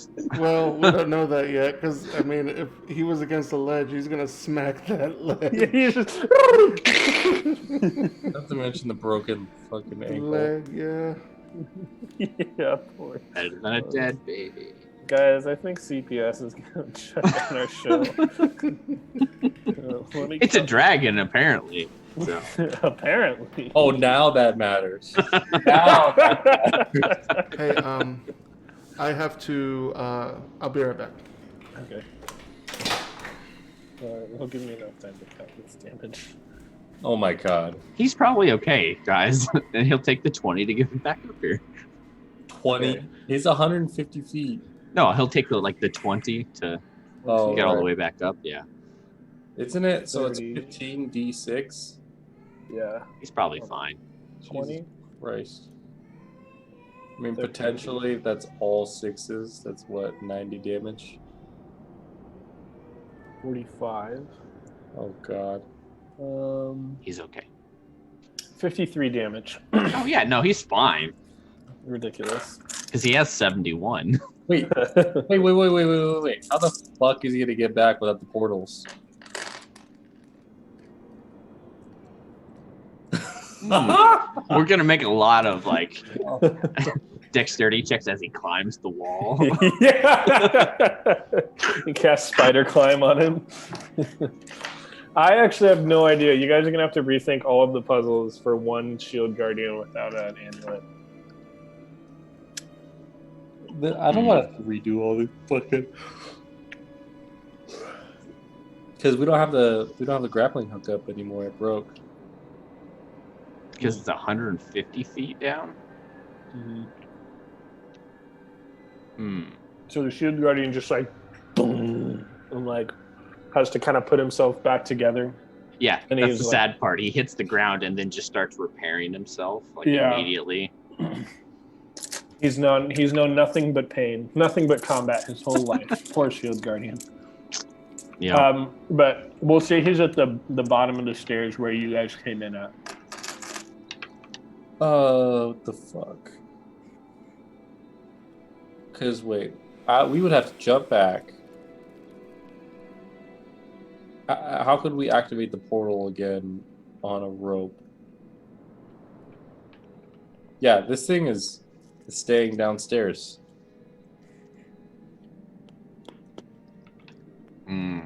Yeah, there's literally nothing we can do right now. Well, because I'm still there, so if I go back into the Underdark and go back, that drops us down to how far down? what do you mean? Oh shit! So if I go back into the Underdark and go through that one portal, You could technically go all the way back because of the thing that you saw, wink wink, in that portal that you smudged. yeah. So can we say we take the 20 and I go all the way back? Yep. But how are you gonna get into the Underdark right now? The circle's still there. Yeah, but we're on the other side. I just have to deactivate the circle that I haven't gone over Oh, yet. you haven't dropped. Yeah. Yeah. Right. Okay. So I we just- can say I go he back. takes 20. Yeah, I take the 20 Yep. and we're back up. It may take 45 minutes, but Yep. All right. Let's see this. attempt number 2. Let's try this dex check again. All right. Well. Okay. Yeah. So we'll just say all you have to do is the exact same thing over again. Awesome, because I rolled a natural 1. Guys. Oh my god. Dude, Shield Guardian's gone. It's just going to be him dropping repeatedly. And Dex save with disadvantage. All right, dex save. Yep. okay, this is much better. 19. Okay, so he does, in all of his scrambling, grab onto the bottom of the rope this time and stays. Like he wraps it around his hand. Okay. So I'm what's the like- plan? Hand, face in hand. Like, Can he just climb up? I guess he's pretty strong. Yeah, make a strength check. You'll just have to do 1.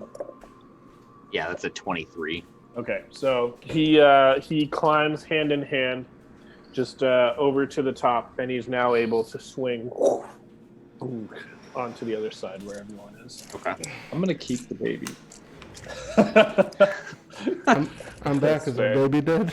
Yeah. No. No, but you pull a lassoed baby up over the ledge, and he is very. Baby Hanks is rattled. He is crying. Oh boy. And, You mean he's not an adrenaline junkie by now? Yeah, Probably thought that was the greatest thing ever. He loves combat, but almost 150-foot drops are not his thing yet. All right. I'm gonna cast Calm Emotions. Okay. Classic dad. I'm gonna do my dance. All right, so Shield Guardian's over there then, Yep. So everyone is on the side, and you guys. except for me. Yeah. Oh yeah. Oh yeah. Yep. All right, Soren, it's your turn. Here we go. All right. I've got my 15d6. 13. I don't think so. Hold on. Oh, you just missed. Okay, so make that All dex right. save. Because I unfortunately don't have 71 HP, so this could be. Ready your lassos, boys. That's a 3. Okay, so he grabs onto the rope, but he misses, and now Soren is slipping down, and he doesn't grab it at the last second. Does Oh anyone my want to do God. something? Lasso Oh shit! Yeah, that's the crit. crit. Oh, nice. Okay. Okay, so the lasso wraps around his wrist as he falls, and he takes the same swing that Baby Hanks does off the ledge, and you see his life has just flashed before his This eyes. gotta hurt. Yeah, it's like his arm just comes out of socket pretty much. So it sucks. Okay, so you guys are gonna have to strength check him back up, although it's better than as if you would have to do a shield guard. 8 for me. Okay, so Ollie is not strength checking him back up on this. Okay, so 19 plus 4, 23. Okay, that's for sure good enough. So for the third time today, you yank him over the ledge, bring him up into your big, sweaty, strong arms. Literally everybody else failed both checks, their deck save and their Yeah. No, I critted my, I crit failed my, what is it, acrobatics, and then I crit passed my dex. Oh, right. Okay. But Hey, me, Shield Guardian, and Stovepipe Hero all Yeah, failed. all 3 of you. Yeah. Hey, can you do a medicine check on this baby? Yeah. Nat 15. What's medicine? Oh, fucking A. 22. What is medicine? What's up? All right. I also What got do a you 22. check? Make what are you sure there's checking no on the baby? broken bones or Yeah. brain hemorrhages or internal bleeding. There's no broken bone, but he does have a nasty rope burn on the leg that you grabbed him with. Let's So heal even though that he's up, calm shall we? now, he'll still be in pain when he comes back out of the spell. I'm gonna hand him a piece of gold. Huh? Ooh, that's good. So the baby takes the gold, and he's like, Fred's spell just shot endorphins right into his brain. So he's pretty happy now, but when it wears off, the gold will probably help. He's just like playing with it, running it between his fat hands, which now also have scales on the backs of his hands, now you see. And his face has elongated pretty much to where this baby now has a dragon head with bronze scales. Soren, can you use a medicine kit on that? I mean, it heals. I don't know if that would take away a rope burn, though. I'll do something. You could do like some flavor healing. Okay. Yeah, no, I'll apply a healer's kit, break out the Neosporin. Some balm, some salve, maybe. Some oil, just rub it right Oh on. god. Yeah. Some butter. I have some butter. Yeah. Yeah. Okay. Great. So you apply that disinfectant potion and a little bit of a swab, and you just swab away some of that little bit of bleeding from the rope burn. Right, onward and upward. And I'm holding him real close now. You sure you don't want him Okay. back in the baby garden? No, we don't. Nope. We definitely don't. And I'm just holding him real close to me. All right. So All you right. are comforting the baby. He's chewing on the gold piece now that Ollie gave him. Okay. And so you go up the stairs and you come finally to your first circle that is complete. No ledges, no anything. You just walk up and it's a giant round room lit with torches. There's a ladder that goes straight up into the ceiling and a chalk circle at the very top where the ladder terminates. God damn, this place is a shithole of portals. Dude, put that on their Yelp review. I mean, come on, use your voice. Half a star. So, just curious, if I like draw a chalk circle on my hand and use the amulet. Yeah, I guess so. Yeah. You would have a portal on your hand. That's so weird. So, I'm gonna break this game so bad. Okay. all right, that's Continue. fine. Yeah. Sounds good. Yeah. Yeah, so like you use, like if someone were in the Underdark, they would see a portal moving around. So this tiny little circle would just like go on.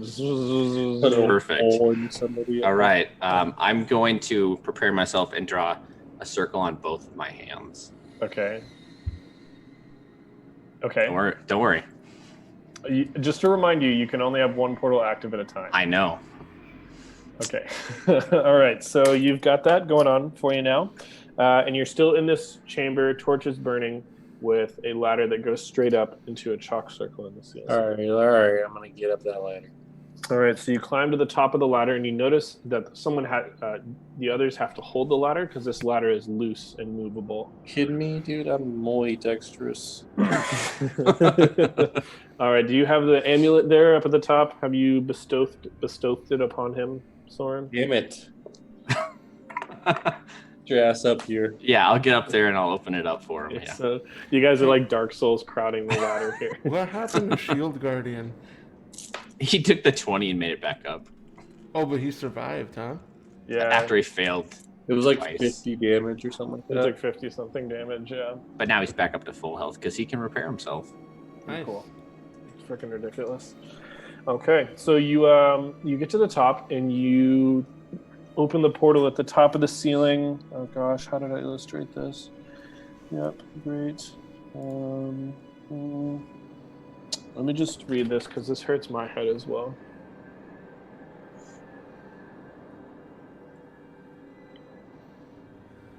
You reading it to the class or? Oh no, I'm reminding myself of what I wrote 3 hours ago. All right. Oh god. Oh, fantastic. Okay, so you come out into you open it up, and you just come out onto a giant circular platform in the Underdark. It looks like there's stuff up above you, but you can see now. Oh, stop that. You can just see out onto the lake, and there's the darkness, and you hear far below the water slapping coldly up against the shore. You're just in a kind of an empty, open place here. Hey, so there's a monster out in the water, guys. Oh yeah, it's rumbling. The rumbling is still faint but present. If the lake is a rockin', don't you come knocking. I suppose they do be saying that. Leviathan Town. Excuse me? What? Nothing. I didn't say anything. All right. Well, what are we doing up here then? my So dude? is there anything else in the room? It's just empty. Oh, I'm sorry. Yes, there is a. Hold on. Did I do this? Oh no. Yep. So you come out onto the other side in the Underdark. It's a circular platform with just pretty much like the walls are open. There's barely any wood or stone holding up the rest of the tower over the top of you. And you see now that you guys are pretty far up. You can guess. You don't know exactly how tall the tower is on the other side. Over on the. This is kind of what you'd be looking out over if you were looking out a window on the other side of the tower, the upper world side. But down on the Underdark side, you see that there's just a little bit of tower left up above you. And here, so you've come out of this hole in the floor, and over a bit to the west, there is a stone sit upright with an arch chalked onto it.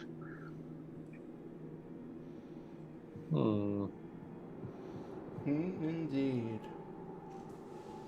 Well, Go back to let's go. Let's Yeah. do it. Yeah, sorry, there's not a lot of intermittent stuff here. Okay, so through to the next side. Please stop this, D6. You guys, so you open this a portal onto the rock, and now you come out into the other side of this, whatever would be on the ceiling of the ladder. So, like in the other room, you climbed up, you opened a portal in the ceiling, you came out in the Underdark, and now, like, so in the upper world. Like here, we'll just do this. I hate this, but I should have done something different for our puzzles this week. This is very complicated.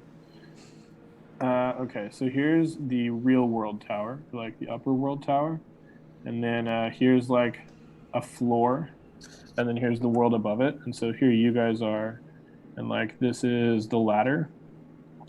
And so you guys come up. Is this just going to become phallic, like all of a sudden, on accident? Okay, so here is the upper world, and here's the Underdark, upper world, Underdark. And so, like, here's the ladder. You climbed up here, and you went in through the portal, and now you came out up here on top here. And so you go in the portal, like on this wall, and you come out above the ceiling where the ladder was over here. Does that make sense? Yeah. Yeah. So All right. They couldn't have just put in a hat store or. No. That's too easy. You ever been to an ancient tower before? Come on, dude. It's rough. I mean, It's like a government building.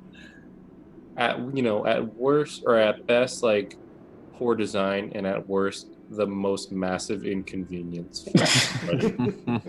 Yeah, and all the while you guys are doing this, like the walls are lined with shelves with more of these different, like octahedrons and cubes. And How does anybody find anything they're looking for in this fucking place? They got the Dewey Decimal System, you know? Come on.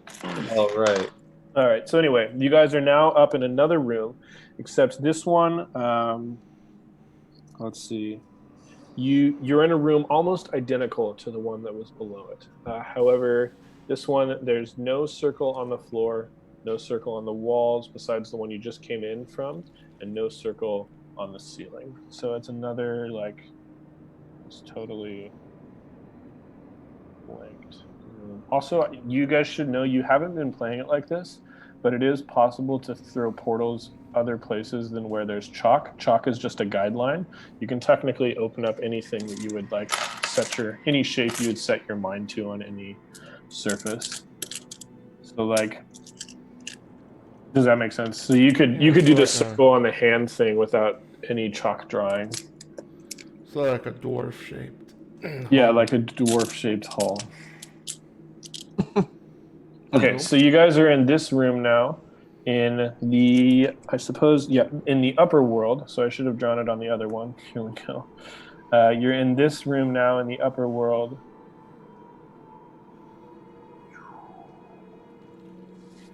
And all you have is the chalk circle on the wall you just came in through, and there's nothing else, floor or ceiling. And the room is a similar height to the one you were in before. Which is how tall? Let's see, probably about like 50 feet again. Okay. There's nothing in this room other than the chalk circle that we just came out of. Mm-hmm. So the Underdark and the up above are identical, like the rooms are just empty.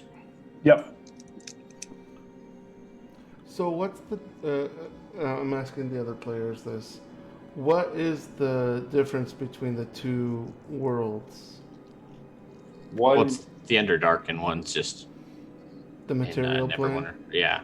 Well, it's all the material plane technically. So. So we're just able to. It seems that somehow the Underdark is better upkept than the upper world. Yeah. And how fast can we launch these portals? Well, you have to draw them, though, right? No. You don't have to draw them. So how do we know where the portal is going to end up? Is what like. It's just. Where you point the amulet? No. Like if I drew or if we just not drew it, we picked a portal spot just right below us. How do we know where we're going to end up? So that's a bit of inconsistency on my part. So last week on Three Clerics, it was like a Narnia kind of thing. Well, that's not quite right. It was like you guys basically there was no spatial.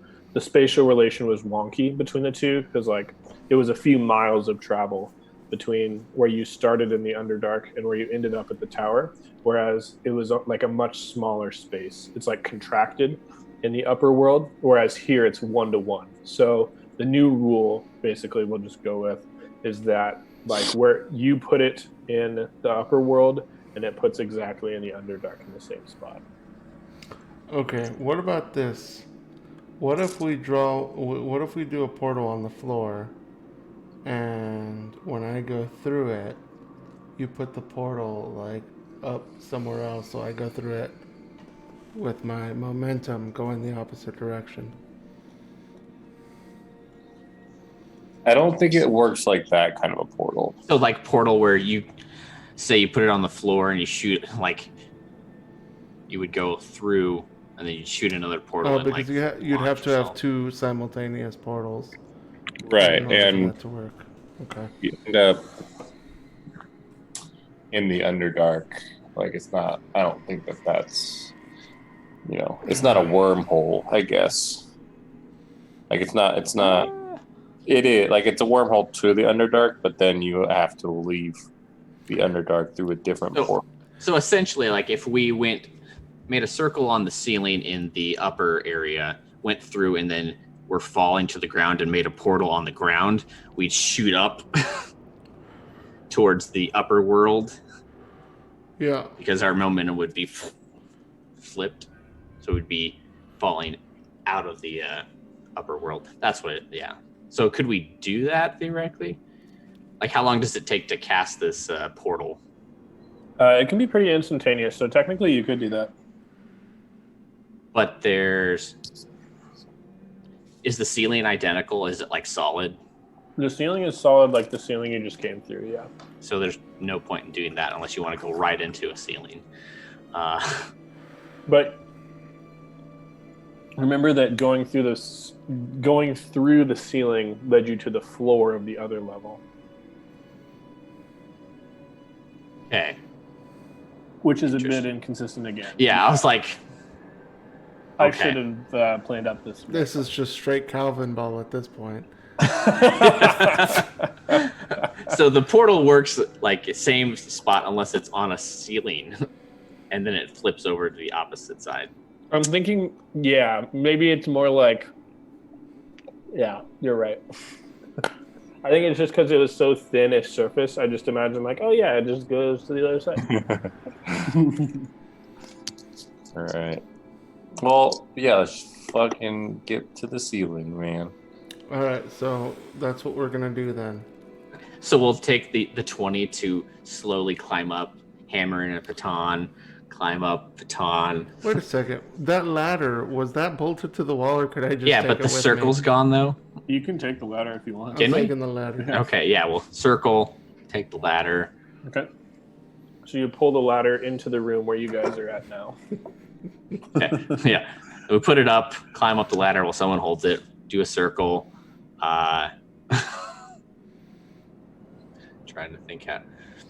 Yeah, and then the circle would flip because we're playing Calvin Ball rules. Yeah. And then you would come out. What the fuck is Calvin Ball? So there used to be this comic book called Calvin and Hobbes. You ever see that little dude that's pissing on like the Ford logo? Yeah. I know Boomer's trucks. So they played this game called Calvin Ball, in which they just made up the rules on the spot as they went along. And it was just always like a complete just clusterfuck of rules. Are we gonna get? Hold on. If I look this up, will we get demonetized? Nah, we'll be fine. So the rule to the game was essentially you could just make up rules as you went along. So that's kind of what we're doing now. It's All basically what being a DM is about. Yep. Okay, so yeah, we'll climb up the ladder, make a circle, pop in to the other side, the next floor up in the Underdark. Okay, perfect. You know what? We won't even. That's fine. You can't get demonetized if it never fucking happened. That's what they all say. Okay, great. Okay, cool. Something that doesn't work. So yeah, you guys pull the ladder into this new room, climb it to the top, put up the portal, and you climb out on the other side. On the other side, you are in a room with no more portal action. The portal puzzles are over, folks. Oh, thank God. Thanks everybody for coming to my TEDx talk. So you're in a similar shaped room. There's a door on one side, and on this side, the door it's like mahogany, and there's gold trim, but it has no handle, no knob, no keyhole. You're a knob. How much did the door open? You thaumaturgy the door open, but nothing happens. There's a table. Yeah, it just like kind of just clicks against like something that's holding it there. Like a lock. How's my boy Baby Hanks doing? Baby Hanks is coming out of his calm emotion spell, and he's starting to cry because of his rope burn on the leg. I'm going to rub some salve on his leg, and I'm going to blow on it softly to make like a cooling effect on it. Okay, so he's doing the thing where he's like dry crying, and like he does like a little whimper every few seconds, but he's not like wah anymore. And I'm going to give him some jerky. Yep. Okay, so he takes the jerky and he's eating it, and now in his other hand he has 2 gold pieces. His little hoard has begun. 2 gold. Aw, sweet baby Hanks. Okay, so the other thing that's in this room besides a locked door is a table. On the table there is a note and a little stand with 5 vials. From left to right, the vials are blue, green, red, black, and yellow. I can write it out for you guys. And on the table, there's a note that simply says, drink the whole thing this time. Okay, I'm gonna take all of them at once. Which, in what order? I'm going to have a healer's kit prepared. No. Like, I'm gonna take a handful. They like all 5 vials. You're going to drink all 5 at once? Yeah, just like. Okay. Yeah. Oh, so you're doing like the 4 horsemen of shots, right? like not like Bunch yeah, them like all that. up and Yeah, blah, blah, exactly. All right, let me get out. You know how you try to like put all the colored pens like all at once, you know?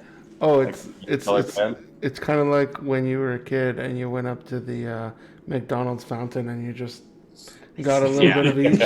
Yeah. What do you mean when you were a kid? I was doing that when I was like 20. You're a vine of that. Fuck you. It's in a water cup too. Oh yeah, that guy's a criminal, dude. I hope he does life. Okay, so you here's what happens all at once. Hold on, let me collect a few dice. One more. Okay, there we go. Great. He was just following the notes instructions. In no particular order. You take. What do I take? 2 points of inspiration. You can't take those, silly. 18, 28, 32 damage. What the fuck? So you feel just a horrible pain in your stomach, and yes, you take 32 damage from this poisonous drink. At the same time, you see a doorknob appear on the door. Then all of a sudden, darkness like spreads out from all around you, and so 15 foot around you in a sphere, nobody can see you or the table or anything, and you can't see anything else. And then finally, make a Constitution saving throw. Okay. Sorry. Oh, that's a nat 2. You fall asleep. Also. Okay, well that doesn't matter because I'm dead. He's taking the long sleep. Okay. Conscious. Yeah. All right, so you guys standing outside. He drinks all of them. This darkness appears. There's this brief cry of pain, and he slumps to the ground. Hold on, I have to change the name of the show to Two Clerics. Yeah. So that took me for 5 past my max. Well, gents, what do you guys do? Oh, I had healer's kit prepared. Yeah. So. Okay. Oh, I was gonna start patting him down. So I can get off his corpse. You get 9 HP back. Sick. Okay. As I like drive a needle into your chest, and I'm like, live, damn it. Yeah. Okay, nice. So in the darkness, you fumble around with your healer's kit and his body, and you're pretty sure you found all the right spots for the right bandages. And Oleander, you gasp back to life and consciousness. Uma Thurman style. Your eyes getting slowly farther apart. Shout out to Family Guy for that joke. Farther apart like this? Yeah. Do I the doorknob? So yeah, you look up and you see, kind of coming out of the stupor of all of this that just happened at once, you see a doorknob on the door. Okay. Is that all that happened? I died and then I fell asleep. Yeah, that's all. Okay. Yeah, I'm like a brand new man. You're so nonchalant about that. Yeah, I mean, when you work with death, it's like. So I'm gonna cast Cure Wounds on him. All right. Because he needs it. Yeah. You're gonna gain back 23 points. Oh well, fuck yeah, I'm back up. All right. Hey boys, don't drink those potions if you see them again. Yeah, the 5 vials are just like broken on the floor. Can I have you an insight check to see which one was the correct one? No, you chugged them all at once. It probably is not a. I'm gonna head to the door then. Okay. I'm gonna just brush it off like it never happened. Okay. I'm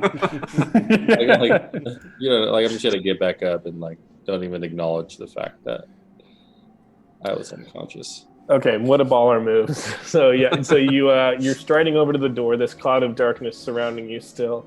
It is centralized to your location, and you grab the doorknob and you twist it, but nothing happens.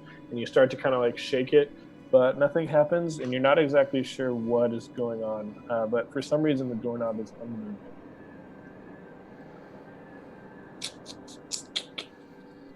I drank the whole thing this time. The fuck? So we're in the Underdark, right? No, this is the the upper. world. Yep. So if I do a portal where the door is and can go like pop my head through. Yeah, so you do a portal where the door is, and you pop your head through, and you see on the other side there's stairs going around the outside of the tower. If I do another portal while his head is in there, will I get chopped off?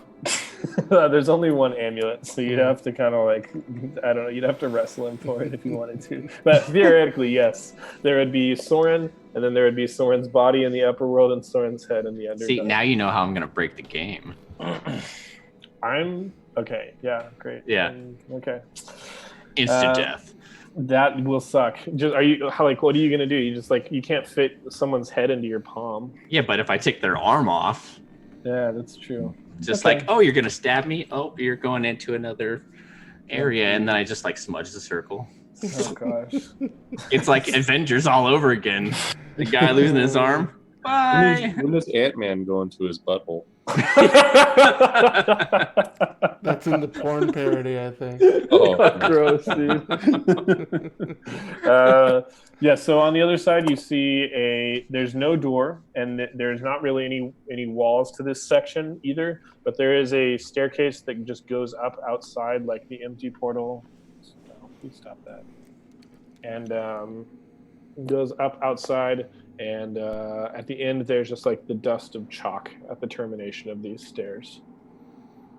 Okay. I said we go that way, guys. yeah, I'll follow. Okay, so the 3 of you are now, well, the 5 of you are now standing at 6 of us? The 6 of you are now standing, and one of you is being cradled and now pretty much just like. All right, but it's been like 10 minutes. Get over it. Yeah, Hey, it's time to listen, become okay. a man. Come now. on, Oleander. You need to stop crying at this point.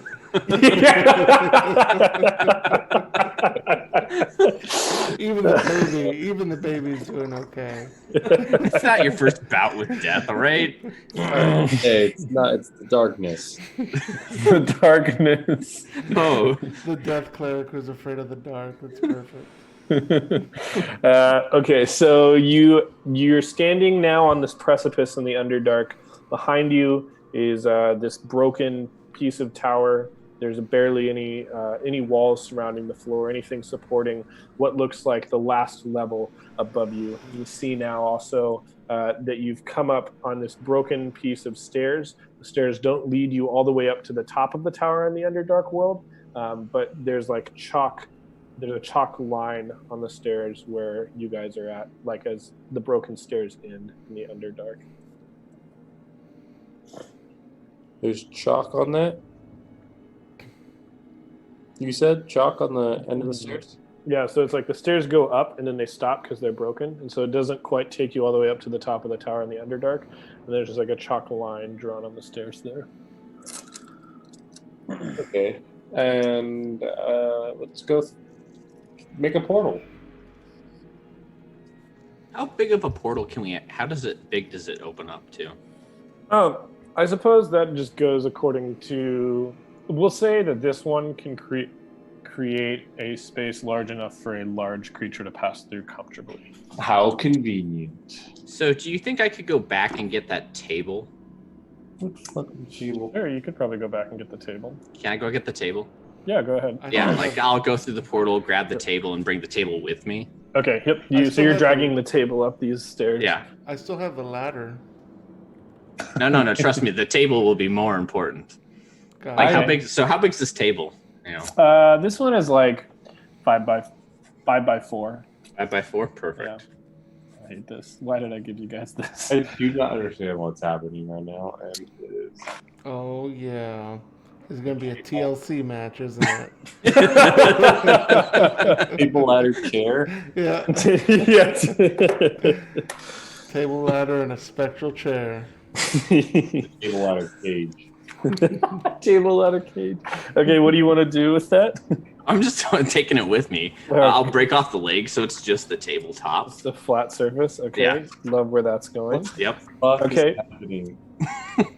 You guys are still standing at the top of these broken stairs. Yeah, I'll have the shield guardian hold on to the table, so I don't have to carry it. Okay, I continue. No, that's it. You guys, the ball No. is in your court. You're standing at the top of these broken stairs. Okay, so we'll put a portal at the top of the stairs. Okay, so a portal opens up in front of you, and you see now it just goes seamlessly onto the stairs in the upper world on the outside of the tower. So move it back. Grandpa? Hello? Papa? Oh, there we go. And you see beneath you, this tower overlooks the great chasm in the city of Neverwinter.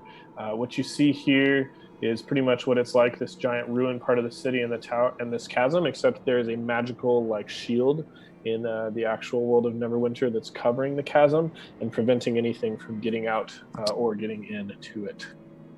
So you're on the outside of the tower, and this spiraling staircase leads outside of the tower up to the very top parapet, where you hear a conversation between two voices. Can we eavesdrop? Sure.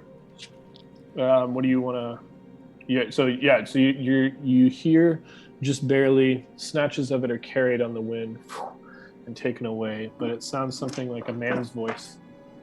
They're coming now, any minute, and they're coming for you. Do you know what you have to do? And then a woman's voice returning. I do know. It sounds hard and almost angry. I do know, she says. And the man's voice. Can you? Will you? Will you serve the cult of Horde with this amount of loyalty? And the woman's voice. I will try. There's silence again. You recognize the voice? You recognize neither voice. Okay. I knew this was gonna happen, and I predicted this, and I have decided to pull the warrior lady figurine out of my pocket. Okay. If you remember, it's the magical item that you gave me. I do remember that, yes. And then at a time where I need it most, I can make this figurine turn into a beautiful, With the command word. a beautiful woman. With the command word. Yep, and I know the command word. You have a book of command Debatable. words. Very debatable. I have the book of command words. I'm going to turn the door into a portal. Okay. Okay, you've done that. Okay. And so now there's just this floating giant 5x4 like gateway into the Underdark. You turn it up and you can see up into the cavern. You turn it down and you're like looking into the water. Like that's the kind of action we're talking about. Kathmandu. What does that mean? He's starting with the command words. Nothing happens. Bim bim bap. Yeah, that's a Korean dish. That's not allowed to be a magic word. You don't know. You're right. And what was the last one? Bulgogi. Bulgogi. At the command word Bulgogi, the Amazon warrior woman comes to life in your hand, and she stands on your palm, and you see before you this miniature woman with her sword drawn. You hear this tiny voice, "What can I do for you, my liege?" Okay, this isn't what I expected. I throw her out the window. Nani? Oh. Listen, man, you never know what you're gonna get from that freaking guy.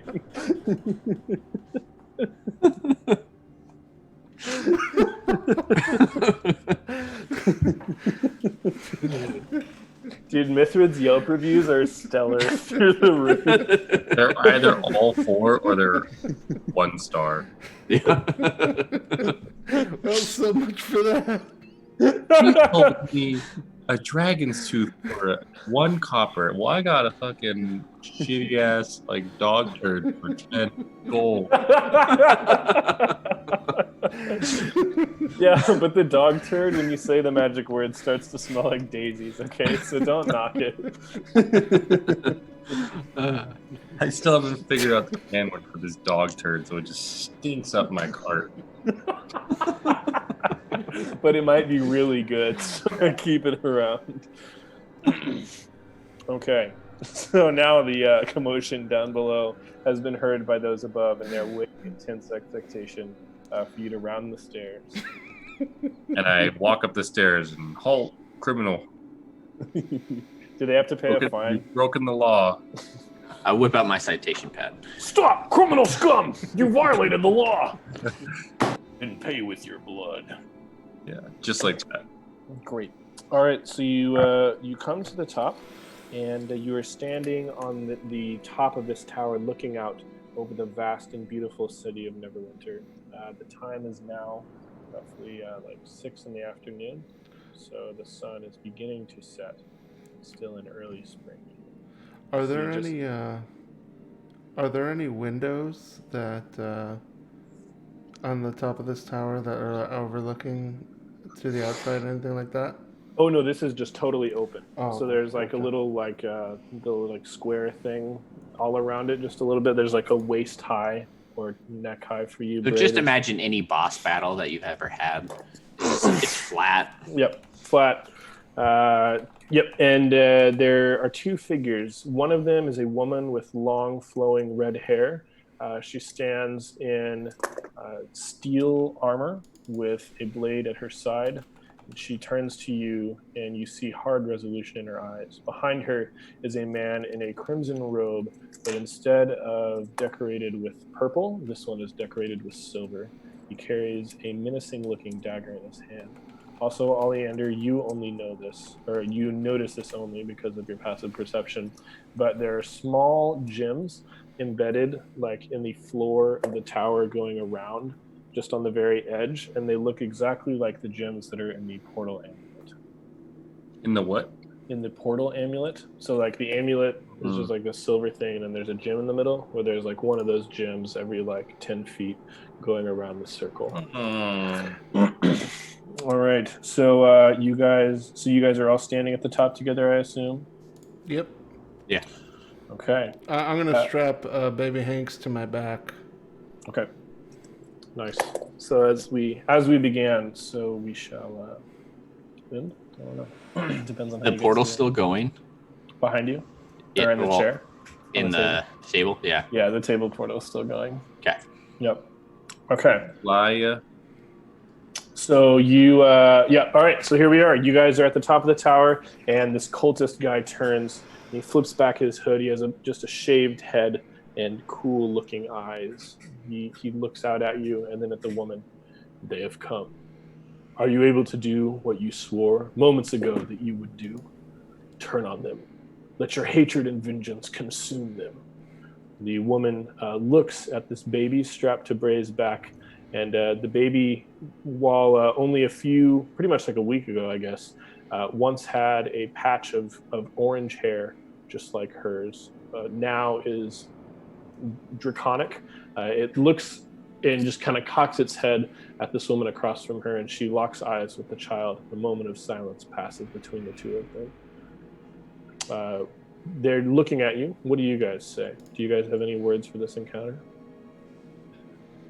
I'm gonna say, you were his mother. How could you leave him? She shakes her head. Leave him? No. I am not the one who left him. Lord Neverember. And she points an angry. She points a finger out to the west at the Lord's tower. No, Lord Neverember is the one who left me. And this baby, the one who is supposed to be a blessing to the two of us, has now become a curse upon this city. She spits, and the spit goes over the edge of the tower. Does it hit anybody? Yeah, someone dies. 100 damage. And you've taken it, and now you've come here to do what? To bring it to me? This baby, do you know what this baby was supposed to be? Vengeance. The king could never have a child of his own, and yet this king had a child with me. A fair irony. And then he left, disappeared, so I decided that this baby would be the bane of all of Neverwinter. The king would be faced with a decision. Either destroy his own child for the blood that would create a cure to save his city from plague. Fucking told you guys in the middle. I'm interrupting. Great. Don't interrupt me while I'm monologuing. She spits off the side of the tower again. 200 damage. So he's struck with a choice: either let his only son die, the only one who he could ever have, even with someone like me. She beats her chest. Someone born into the poverty of this city, cursed to be a woman of the night by its broken systems, or let this plague run his city dry until he has no one left in it. I have an option 3. We drain you, and I will shoot my crossbow at her. Oh. Right. All right. Right, That's great. Yep. Okay. Cool. No, that's You fine. surprised? Yes. Does everyone remember their words of wisdom when the gods visited you a couple weeks ago? Yep. I have it written down somewhere. Great. Just wondering. Yeah, but I don't know. Oh, yeah. I remember mine. Someone had some peaceful shit, and it wasn't me. All right. That's good stuff. That's as good as. That's great. Let's do it. 16 hit. 16 to hit. Oh yeah, we're keeping initiative, aren't we? All right. 16 Is to this hit. individual an elf by any chance? Which one? The other guy? No, With the he rope? is not. He All right, looks well. very human. I don't fear him and then. so is the lady, right? She's a human too? The lady is a human. Okay, because if I remember my word of wisdom, it's like, don't fight the dragon. But she's not a dragon. Yeah, but... Do you remember dragon lore from D&D, by any chance? Because they can turn into humans at will. Right. To live among us, but they don't have a magical portal door. Poor, if you will. Oh, boy. Yeah, we'll go with the level with this one. Okay, that sounds good. All right, so yeah, initiative. So you fire the arrow. You said a 16. Does that hit? Yeah. No, a 16 does not hit. Okay, and that brings us... Do you want to do anything else, Oleander? Spit. Okay, I'll roll for you. No, I'm going to take the hide action. Okay. You crouch down at the leg of the shield guardian and disappear momentarily. That brings us to the shield guardian and all his friends. Well, we'll just get the shield guardian out of the way. He's going to charge up to this lady. All right. So I stand there and like look around. Yeah. Am I hidden? How far away is she? She is within reach of everyone. It's pretty close quarters. You couldn't get back behind her to the cultist guy, but you can get to her. So I tell the shield guardian to take the door and put it like at least halfway through her body. Okay. Fuck, I feel like we're doing the wrong thing right now, but that's okay. Okay, it's not my turn yet. So. And then, like, on my turn, I'm gonna turn off the portal or turn on like the portal to my hand. Okay. So here's this person. This door goes halfway. You see her legs, and then the portal disappears. And so there's a torso. Like there's no torso now. That sounds good. She's gonna get a dexterity saving throw, right? I can't do anything like that. It's okay. I started this boss fight with 2 boss fights in mind. So if one of them fails, the other one engages. Oh, okay. God. All right. All right. Okay, so you do that. Shield Guardian does that, and it goes like halfway onto her body. Perfect. Okay, and then on my turn, I do the turn off the portal or turn on a portal to my hand. Well, we need her blood. Well, there's going to be plenty of that. I feel she would revert back to a dragon form if she dies. So I it's just guarantee you, all her best blood is in her legs. So you bring the shield. She goes not to draw her blade, but to like get down on all fours, and you see like her muscles rippling underneath her armor as she like begins to break out of it. And the shield guardian just brings the top half of the table onto like her torso. It stops at her waist. Soren turns on his portal on his hand, and all of a sudden, this normal table is just like covered with blood as these 2 dragon legs explode out of their armor and then collapse to the ground. Meanwhile, in the Underdark, there is a top half of a dragon falling to the top of the tower. So good work. You guys killed that boss. Stovepipe Guardian. So we're in the Dragon Slayer. And every boss ever from now on. Yeah. Yeah, well, don't worry. So I'm assuming that was my action to activate the portal. Yep. All right, so Stovepipe Hero is going to run up to this other guy. Okay. And then he's going to use Force, or his Rend attack. I love how we just went from like 100 to 1, you know? It's like, well, we've decapitated someone in one move using portal manipulation. Also, he's using Force on this Actually, guy. how close is he to the edge? Oh, God. He's like 10 feet from the edge. So if I tell the Stovepipe Hero to just like full on charge him and try to tackle him off the edge. Yeah, that could work. Okay. Go ahead and give it a shot. Strength check for me. All right. Where'd it go? All right, he's pulling out the Mordekainen's. So that is going to be a 21. Okay, 19. 20.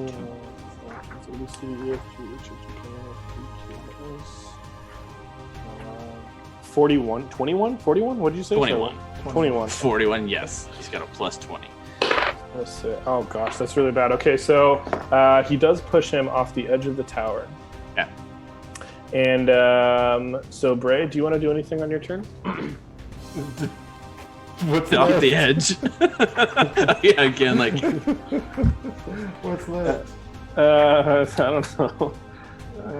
I take it that was since we're still in We still are in Initiative, yeah. initiative, yeah. Haven't quite broken it.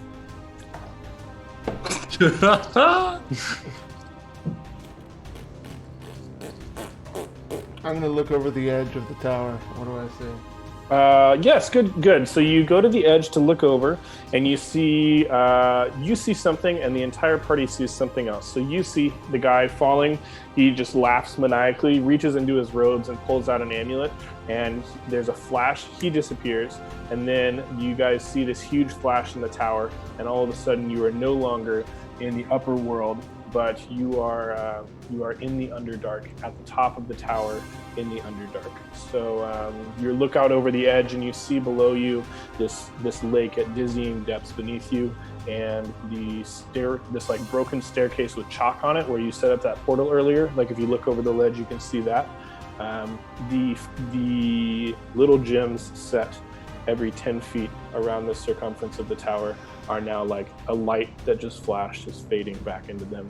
And you don't hear now a splash as this guy hits the water, but instead you hear the rumbling, Jonathan, that you heard earlier now becomes more than just this like little bass hum, and it becomes like a, and then after it becomes this crashing sound as the waters beneath you begin to roil and foam. And as you're looking over, you see the massive shape of something not like the fish you saw before, squirming around beneath the water. There's a giant like, and a tentacle shoots up. Tentacles shoot up around the tower and surround it. And on one of the tentacles, being held by it, is the cultist. Dark energies form in his hand, and he fires them at you. Okay, so that's the real boss fight. There's a giant something in the Underdark. Here we go. First, a blast. It's not my turn still? All I did was look. Yeah, I suppose you're right. Okay, it's your, yeah. You go ahead and finish it off, Bray. Oh yeah, and also the baby. Hanks. Well, we'll say Baby Hanks is not in any range right now. But Yeah. Alright, so I'm going to need the cultist guy to do a wisdom saving throw. Okay, got 3 books out now. I love it. 15. That passes. Okay. And so I have nothing. Oh wait, Baby Hanks can go. Okay, so Baby Hanks. Yeah, Baby Hanks. Okay, well, sure. We'll say. Let's see. Ooh, Baby Hanks is just kind of stunned at this point from all the teleporting, and you can see him like beginning to get fire ready in his mouth, but he doesn't do anything now. Okay. Anything I else? tell to say? Baby Hanks that it's gonna be okay, and that I'm his mama now. Despite the blood and carnage that's like surrounding us right now. Yeah. Oh, also, when you teleported back to the tower, now instead of seeing just the legs of the dragon, you see the top half of this adult bronze dragon, just like Oh my blood God. pooling out from it. Yeah, we're gonna be like level 7 after this episode. Like scary movie when she gets pinned by that fucking car. Forever. Okay, so you do that. I pass my saving throw, right? And there's nothing that happens, correct? Right. Mm-hmm. Okay. So he, with his hand, 3 blasts of eldritch energy streak out. One of them at Bray. That one misses. The next one at Soren. This one is a 22 to hit. Let's see. Stovepipe here is gonna use his reaction to impose disadvantage. Okay. Ooh, a 10 to hit you. Nope. Okay, and the last one you fired at Oleander, and that one missed as well. So all of these crackling beams just shoot over your heads into the darkness and strike different stones in this cavern. The roiling and roaring of the waters is still going on beneath you. Yes, did you have a question, Jonathan? No, I just didn't suck it. Anything you'd like to share with the class? You suck it. Second. Okay, we're gonna have to tone down this attack a bit, but let's see. How much health does this have? Oh, that's a lot. That's fine. Okay.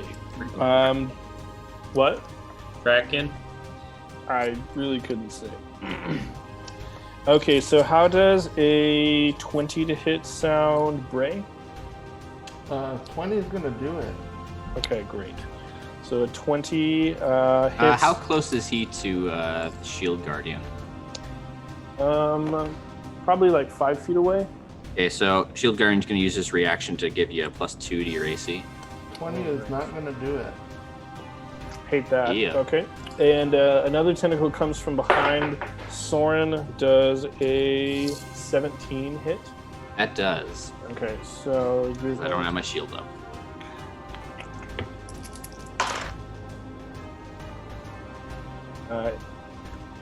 Well, 16 damage as this tentacle slams against your side, and you feel yourself bruising underneath your armor as it slithers off and rises back up again above the tower. So now there are 3 tentacles just kind of doing their little tentacle dance. They whip over your heads at different intervals and sometimes slam down to hit you. Then there's a 4th tentacle that's holding this mage as he's firing spells at you guys. All right, and that brings us back to the top to... I'm going to cast Guiding Bolt Okay. on Homeboy, on riding the squid monster. Okay, It's 18 to hit. that does hit. Okay, he is going to take 4d6. Yahtzee. 20 damage. 20 damage, okay. Yeah, and all attacks on Homeboy also have advantage before the end of my next turn. All right. Nice. So this glowing bolt hits him in the hand as he's pulling it back from his spell, and now all of him glows with this radiant energy that strikes the cavern ceiling above him and casts gleaming light over it. All right, and if nothing else, Soren? Hide behind Ollie? the Shield Guardian. Okay, what's your roll? What? What's your roll for that? 22. Okay, that will almost certainly break this guy's detection. So there you go. Cool. Alrighty, and that brings us over then to Soren. So how far away is this guy? He is which guy? The guy off the edge? Yeah, off the edge, who's being like held up by the tentacle, or Mm-hmm. He's probably like 10 feet off of the edge, like from the edge of the. so we can see tentacles, but not the creature. Yes, at least you haven't looked down yet to see it. Okay, I'm gonna use the amulet to turn the door back into a portal Okay, perfect. and have Shield Guardian throw the portal into the water. Okay, got it. So you're gonna flood the upper world. Correct. But Okay, perfect. Okay, sounds good. So the Shield Guardian goes to the edge and throws the portal over into the water, and it just begins to fall down, and you hear like a slap. That slap will happen at your next turn. okay. Yep. Okay, anything else? What about Stovepipe Hero? Stovepipe Hero is going to... I guess he's going to use a rend attack Okay. at the creature. Alrighty. That's a 17. 17 does not hit. Does not hit, okay. Nope. Okay. Alrighty. Then I guess with my bonus action, I will cast Healing Word on myself. Okay.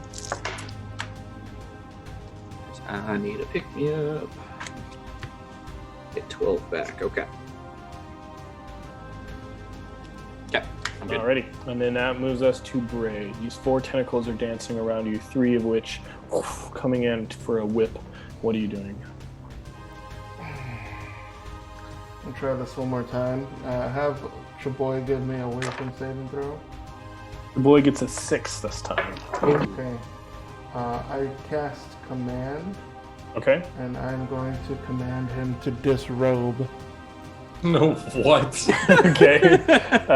All right. So he rips open his robe and he throws his bare chest to the sky. Oh, this robe means get naked, boy. All of it goes. Okay, so he tries to do it, but the tentacle is, since it's like wrapped around him, only lets him get as naked as like his waist, and so he's like trying to pull his robe down around the tentacle, but it's just his like naked torso. Yeah. All right, and then the rest of my turn, I want to use to give. I'm gonna tell Shield Guardian to take back Baby Hanks. Okay, sounds good. So yeah, Shield Guardian will just stuff him back in his.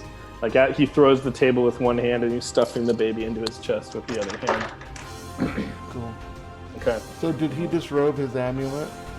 He did not. The amulet is like around his neck. I suppose like he could try to take it off, but he like he just like falls into his robe. I don't know. The Kraken is kind of holding it all up. Okay. Okay, so yes, then we move to the three tentacles. One of them whips forward to Bray. My gosh, a 14, I'm guessing, does not hit. Not even close. Second one to Soren, a 15. Okay, and a third right at Oleander. This one has to hit. An 11. I hate these dice. I'm not modifying the bonus on his attack roll. Don't mind me. Okay, and then this other guy is going to, let's see, hold on one sec, damage roll, let's see, that explains it. Okay, so I was doing my numbers wrong on his Eldritch Blast last turn, so you see briefly a crackle of blue and black energy as he points at you, Bray, a 20 to hit. 20 is gonna hit. Stovepipe Hero uses reaction to impose disadvantage. Oh, a 15 to hit, Bray. Nope. All right, he waves his hand and another crackling bolt of energy. This time at Soren.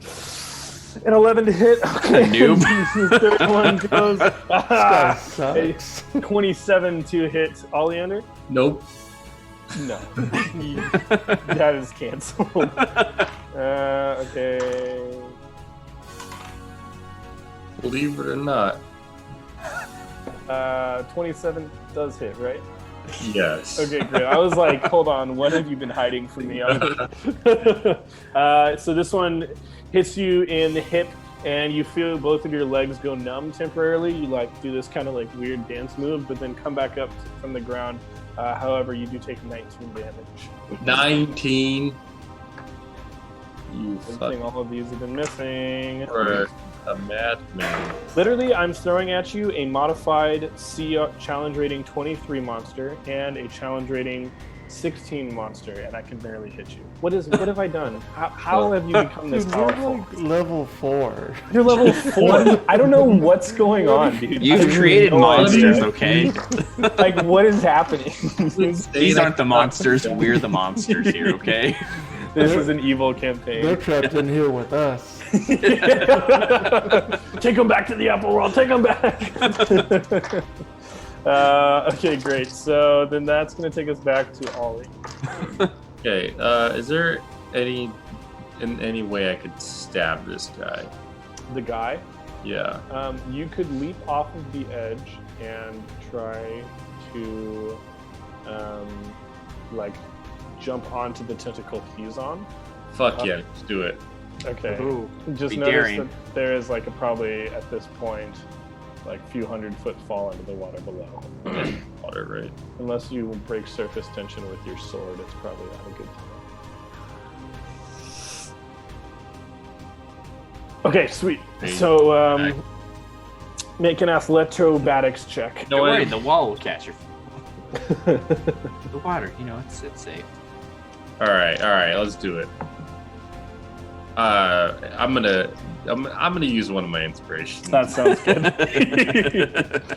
Oh yeah, 21. Okay, nice. So you leap off the edge of the parapet, and you stab your sword into the side of this creature, or you stab your sword into the tentacle, and now it's like waving back and forth a little bit, but it can't buck off its owner. So now it's just you like holding on for dear life, and you're right next to shoulder with the cultist. All right.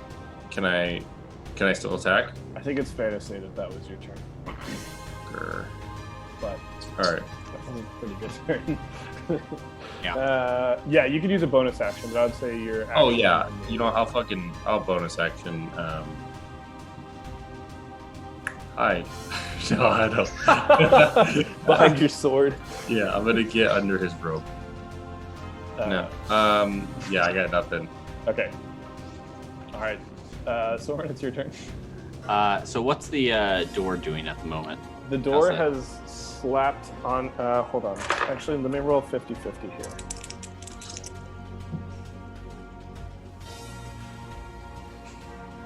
Oh my gosh! It literally didn't land. Okay, so it's like tumbled over end over end and then slapped onto the water and is now floating this piece of driftwood portal side up. Okay. With that, I'm going to cast the amulet on a crossbow bolt and hand it to Shield Guardian and tell him to impale. So the tip of the portal is going to go inside. Wait, so remember you can only have one portal open at a time. I know. So the door, yeah, you said the portal was face up, so that's pointless now. Okay. So I'm going to, the tip of the crossbow bolt is going to be the portal. Okay, so just like this little diamond, like arrowhead is a portal. Yeah. So Okay. then think of like what would happen if you put a essentially an open hole to the outside world inside of you. You'd like start spilling out. Oh yeah. Okay. Yeah. So he's gonna like be bleeding out into. The up, yeah. So like, there's a diamond is going to appear. So it's like a hole that won't stop. Yeah. Like it doesn't coagulate because it's just an open hole. Your blood is flowing into the outside. Yeah. Okay, great. Yeah. That sounds good. Yeah. Okay, so impale who? He's just gonna chuck it, kind of like whoosh, the tentacle. All right, so make an attack roll from the Shield Guardian. 17. Okay, that will. Ooh. Okay, so he throws it, and it like sticks for a moment in the Kraken, and then it pops out and falls down to the waters below. You just missed with a 17. Can I use a point of luck? Sure. Get a kraken, you son of a bitch. So re-roll that. I did modify some of its stats, especially its attacks. 21. Okay, 21 does hit. So now it's inside the Kraken. Okay. All right. I have no idea what kind of damage that would be doing, but you know. So Yeah. it hit, it fell out, and as it was falling, it stuck back in. Yeah. Come on! Okay, nice. So that happened. There we go. Good. And he will take 1d12 every turn. You can roll it. So Okay. I imagine that's similar to like getting hit by a battle axe every turn if your blood's just flowing into the outside. It's a 10. Okay, we'll start next turn. So he'll take 10 damage. Starting next turn. Okay. Okay, Bray. Or do you have anything? Yeah. So then, Shield Guardian's going. Shield Guardian. Stovepipe Hero is going to use his rend attack on the guy with the amulet, or Okay. the disrobed man, half disrobed. That's the almost naked. 18 to hit. It does hit. Yep. All right. So he takes 7 points of force damage. Okay.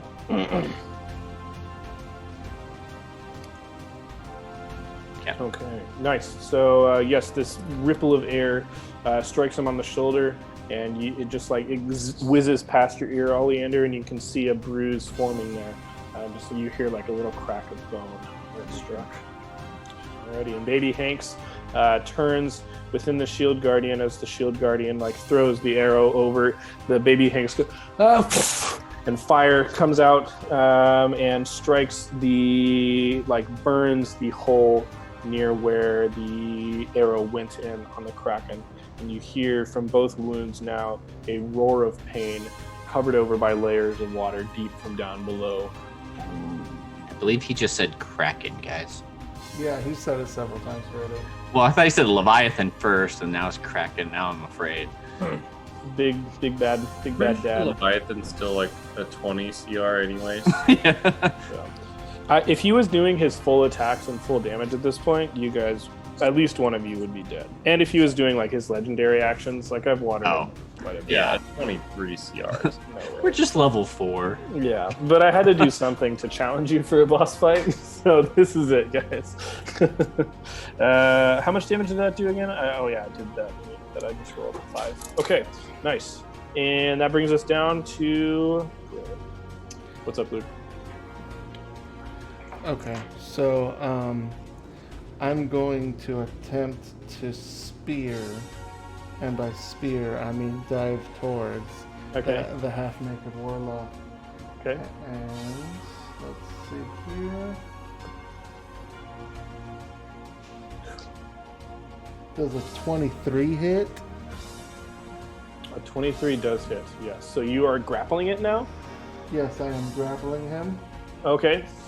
And 1 second. That's is that a just against armor class to start a grapple, or is that an opposed strength check to start a grapple? It's opposed either athletics or acrobatics for the grapple-y. So my strength check against your strength check? Yes, and he will be doing strength. That's a 16. 19. Okay, yep, you win. So you're now grabbing onto this guy and wrestling him as Oleander prepares to strike from next to him. Meanwhile, he's waving over the abyss below him. Love it. So he's now grappled, yeah? Yeah, he's grappled, which means disadvantage. Anything else, Bray, as you're grappling him? I guess that's your action. Oh, I want to use a free action. Okay. I'm going to tell him I'm going to fuck his mom later. Dude, I love it. I can't believe this turned into like Xbox Live all of a sudden. I actually, just a brief break, I watched a YouTube video, and it was just like a 5-minute recording of an Xbox Live match from like 2009, like Modern Warfare 2, and it is the most vile thing I've The ever heard. glory days, you mean? Yeah, you're right. Golden age. The golden age of Xbox Live. That was just awful. That dude's poor mom. Like, yeah, okay, never mind. All right, great. Oh, that brings us to the bad boys themselves. Is it good etiquette to talk about your monsters while you're eating a lemon drop? It is the worst etiquette, by the way. We're sending you to finishing school after this. Where I will be finished. Boys.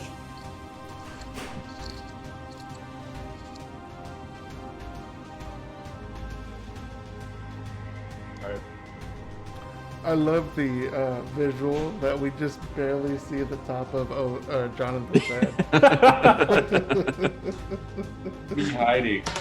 So, I hate to say it. No. No.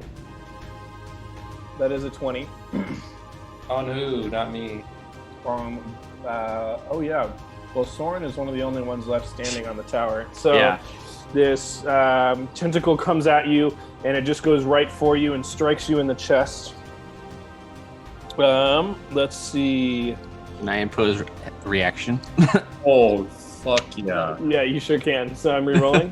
Yep. All right. Okay, not a hit, but a 20, or not a crit, but a 21. I'll expend another point of luck where you have to reroll again. Okay. That time it is a 16 to hit. That's much better.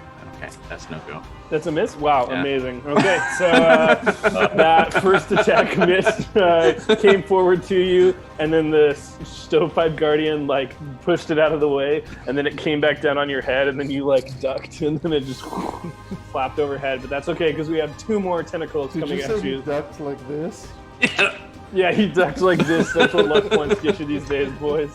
The next one, my goodness. Okay, the original is a plus 17 to hit on the Kraken. and I've reduced it significantly. Okay, a 20 to hit this time. 20 to hit. 17. Yeah. Yeah, I'm gonna use my baby guardian's reaction to up my AC. That's actually not gonna do a difference. No, I'm gonna expend my last point of luck to impose disadvantage. That time is better than that roll. Better? So Okay. one hit. Okay. Awesome. Okay. So 20 damage from this. Oh. Yep, this tentacle, like covered in water, still crashes down on you. It took me like 7 dice roll to get there, though, so that's kind of fun. All right, and then that takes us over to the spellcaster. So he turns to you guys, and he's going to have disadvantage. Does he get disadvantage on spells for casting in melee? I guess that's is that normal?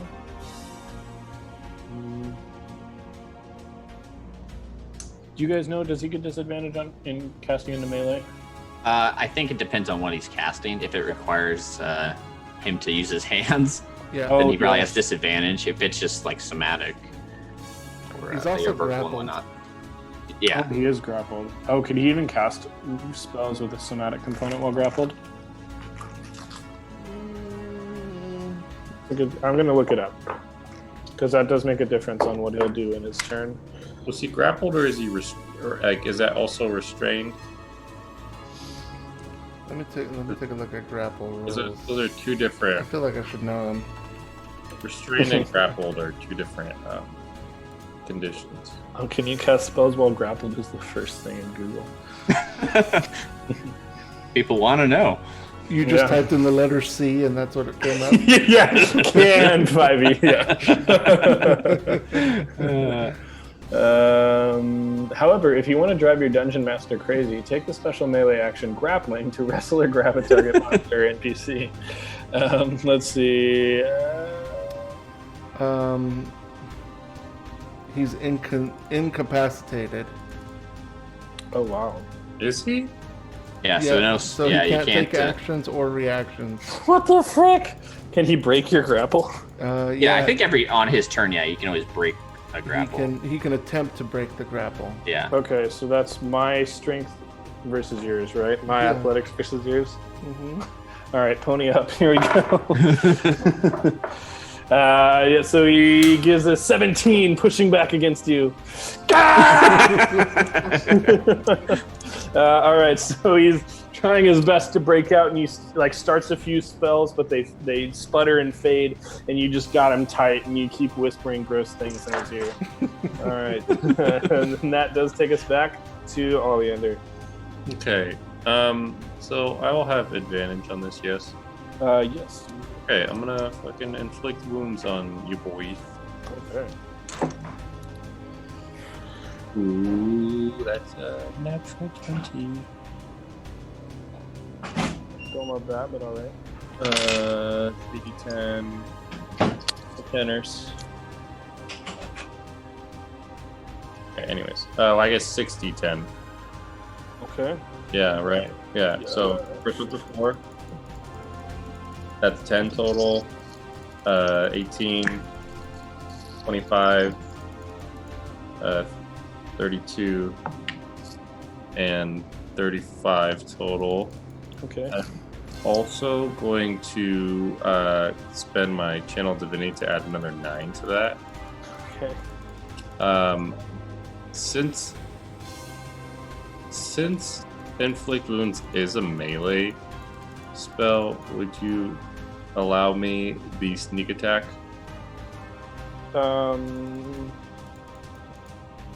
He's grappled.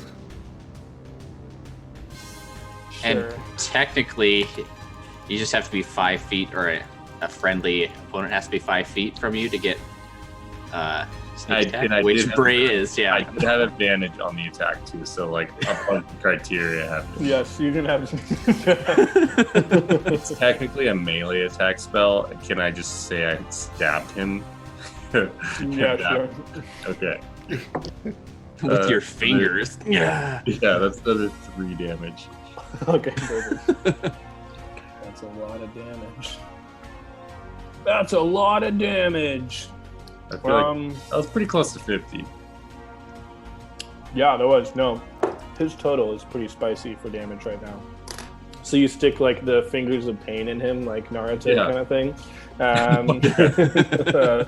You stab him 1,000 and deaths or whatever it is. it's really freaking Naruto, dude. So yes, you see this wave of pain shoot through him, and he goes almost limp. But he, with like inhuman strength, pulls himself back up, and now is looking directly at you while trying to break out of this grapple. He's turned around. He's looking at his hiney. At his hiney? Yeah, I'm 1,000 deaths up Oh there. yeah, so he's like looking over his shoulder at you. Yeah, you're right. Checking that oil.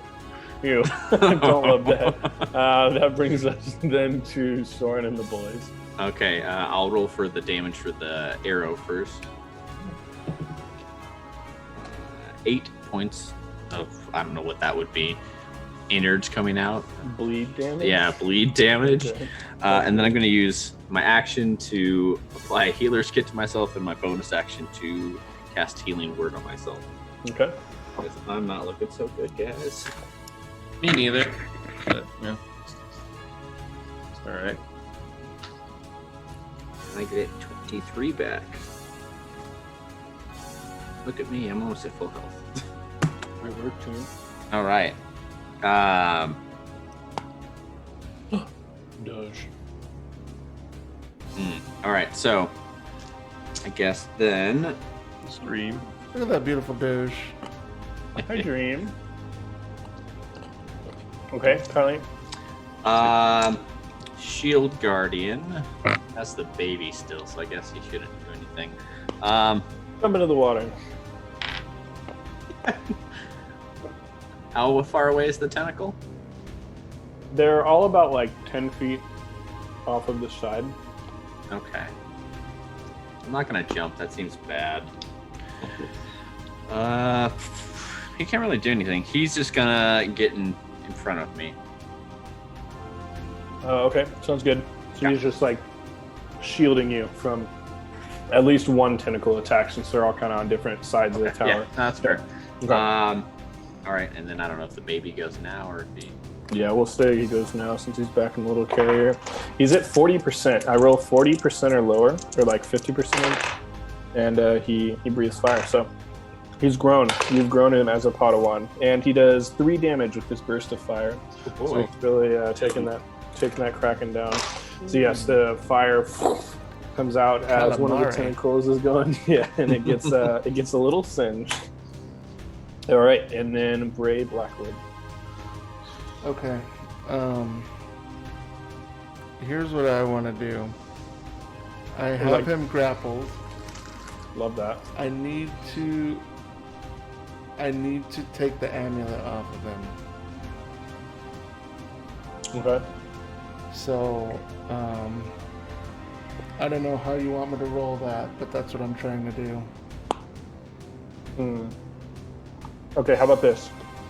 He will get advantage on his next turn for breaking grapple against you, but I'll let you try and rip it off of his neck. So I need a strength check. 16 plus 4, 20. Okay. So you grab the amulet and yank it, and the chain breaks, and you have it now in your hand. He's turning to you, trying to break off as he sees now that your one hand is released. Okay, and would you have... That wasn't an unarmed attack, was it? From you? No, I don't think so. Okay. Okay, so that was my action. Okay. And then let's see here. If I have anything that I can use as a bonus action. Device. Is using the amulet in action? Mm-hmm.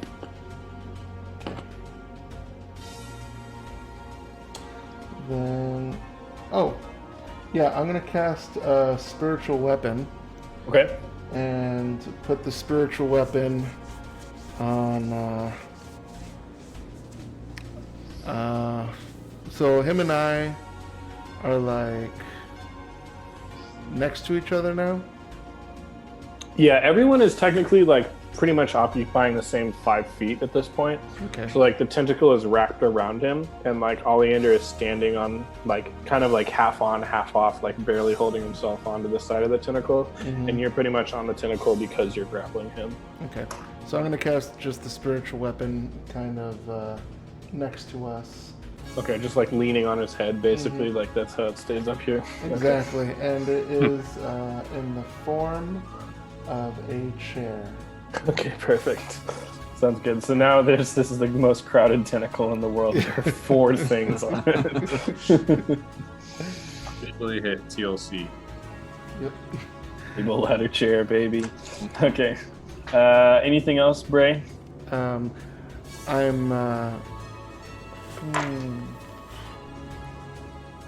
that's it. Okay. To break your 20, not natural, to break your grapple. Not natural? Okay, let's see. 9. All right, so he breaks free as you grab the But that's his action. He throws your other hand off. Stop that! Stop playing slap fight with me. He doesn't sound like that. And let's see, that brings us. What'd you say? Stop that. Cut that out. I'm telling my dad. Oh boy. Yeah, this guy is also severely limited. I'm not really playing in like a challenge level 16 guy. Let's see. This is the template for a star spawn larva mage. I'm not sure if you guys know what that is, but he's challenge rating 16 because he's like not a human, but he's a bunch of worms that can break apart and do stuff. Oh, lovely. So, transferring all of that onto a person who's not that is kind of like Yeah, it really tones it down, especially when you take off his clothes. no, especially when you take off his clothes, okay, Bray? Okay, great. So then, having done that, slapped your hands off of him, he turns then to the Kraken to do his bidding. So, first, coming at the Shield Guardian, a 16 to hit. That is a miss. Okay, it slaps against his armor and does nothing. The second one coming from your behind, a 19 to hit you, Soren. He's gonna use his reaction to up my AC to a 19. So. Okay. Wait, that would still hit. Oh, you rolled a 19? Yeah, I rolled a 19. Oh well, then I would use Stovepipe Heroes. Reroll. That one is better. So. Okay. Okay, 1 hit from there. Let's see what we got. Finally, the unstoppable force hits the immovable object. 16 damage, and another one comes in on you, and this one will hit as well. This is a 22 to hit. Yeah, I can't stop that. Slams to the ground on you. Oh, that was all 6s. Oh boy. Plus. Oh Yeah. boy.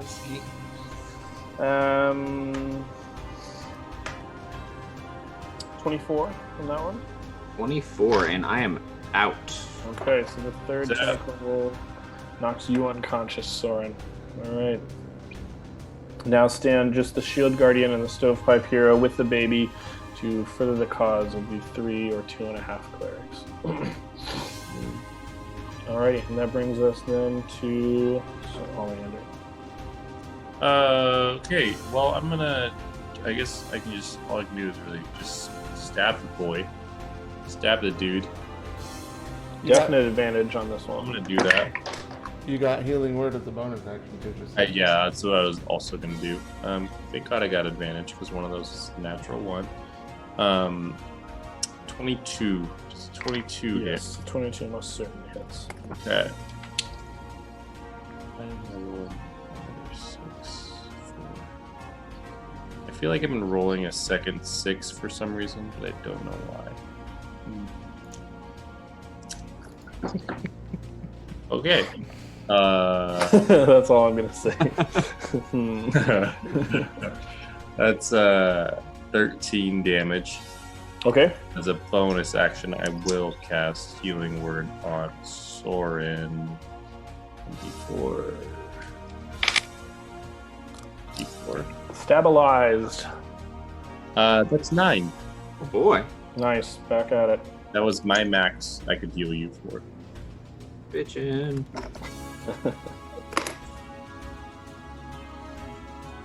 And I'm out of spell slots. I'm going to take the dash action and run a circle around him. What? No. You slip and die. You fall 1 million feet. A bonus action, I dash. So fast that you run on air. It's like a cartoon. I'm losing. Okay, and then that brings us back to A second bonus action? Sora. Oh, right. I forget about that. All right. Yeah. I'll use Work. half my movement to stand up. Okay. I'll expend my last spell slot to cast Healing Word, and then also with my action, use a Healer's Kit. Okay. All right. I get 20 HP back. Okay, now I'm looking pretty good now. And then with Shield Guardian, gonna have him hand the baby off to Stovepipe Hero, Okay. and then I'm going to have him jump at that tentacle, or the guy, I guess. Oh, he's jumping on there as well? Yeah. So proud of him. What the fun. This is wild. This is like... Wow. All right. Stovepipe Hero can do the most damage, unfortunately. Yeah. 2 attacks, each at 2d6. Up close, you mean? Yeah. Yeah. Oh, you mean Shield Guardian. Yeah, Shield Guardian. Yeah. Okay, so athletics it is. All right. That would be, let's see, we get athletics. 21. Roll that. Oh, yeah. 19 plus Cash money. Cash Monet. Grabs onto the side, and so now, like, the Shield Guardian is holding onto the tentacle more than anything else, and so it could do, like, 1 attack, 2 attack. I don't know really. Yeah, how everyone is however. on there now, but that's, yeah. Okay, so he's gonna, 2 attacks at this cultist guy. I think I would say the jump Be the jump and grab is probably the move and action here. so he gets 2 attacks. Oh yeah, wait. Okay, so hold on. A jump. Oh. I think, So okay, so yeah, an action would be to take his 2 attacks. So yeah, never mind. okay, That's that his makes move. sense. Yeah. Cool. Because I have Okay. to make an attack action to do a second attack. Yes, an attack action. Yeah, Yeah. Yeah. Cool. Yep. Okay. you're right.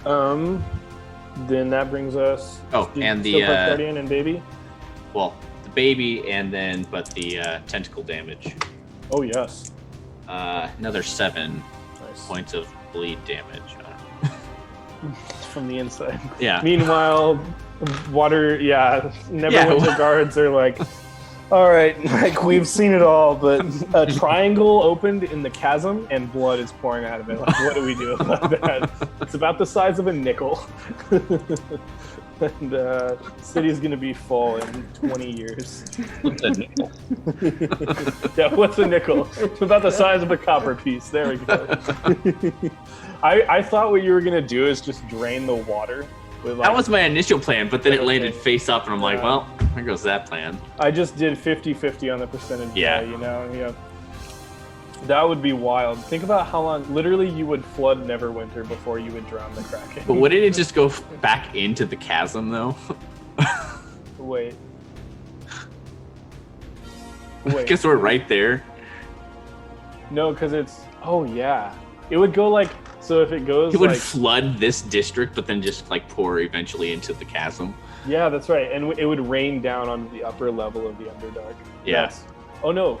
Actually, the Underdark, the chasm goes down onto this lake. You're right. So literally, like. I just created a waterfall. You made rain. That's all Yeah. it is. That's so dumb. Okay, what am I even doing at this point? Great. DMing is a joke, guys. Okay, so I rolled a way too high on my percentage die for the baby to breathe fire. Nothing happens there. And you said nothing to do for Stovepipe Guardian? Yeah, he has to use a my bonus action, which I use to cast Healing Word. So nope. All right, and then Bray, it is you. Okay, Spiritual weapon. so Oli's still up here with me, right? Correct. And the Shield Guardian. You got that amulet though. I do have the amulet. So I am going to, I'm going to use the amulet as an improvised weapon Okay. and smack my warlock boy in the face with it. Okay. And so that's going. I am proficient with improvised weapons. So Correct. Tavern Brawler PW. 18 plus 6, 24. Oh yeah, that'll hit. And then I am going to also, when I use an improvised weapon to attack, I can grapple as a bonus action.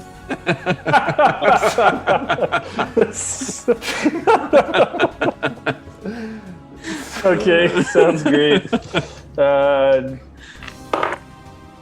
He got a 9. I got a 16. He's all yours. So I'm holding him in, and I look over to Oleander and I say, "Take the amulet from my hand." And that's it for me. Okay. The spiritual weapon do anything? No, I used my bonus action already. So. Oh, okay. So the chair is still just sitting like a glowing waiting. magic chair. Yeah. Looking there menacingly.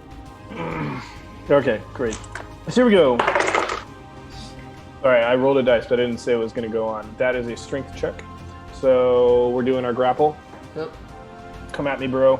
Alright, so nat 20 plus 24.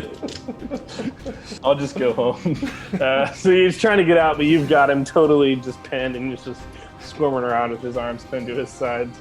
However, the tentacles now are turning towards this big party. So one of them, in turning towards the rest, makes one last sweep at Soren, and I'm assuming at this point a 19 is not going to hit.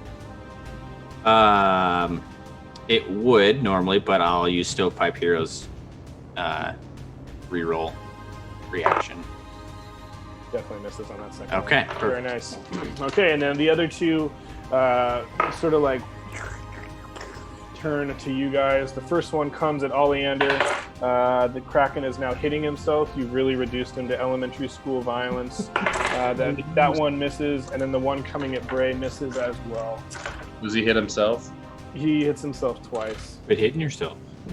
Okay. How much damage does he take? None. He just softens the blow at the last second. Okay, great. So, Soren, Oleander, it's your turn. Okay, so I will take the amulet from Bray. And then I will stab this guy. Yes? Alright. Oh, 2 17s. That's a 23 to hit. Definitely hit. That'll be 14 damage. 14 damage. Yep. Twice or just once? Or did you? Oh no, I thought you made 2 attacks. Sorry. No, that's just advantage. You know what? No.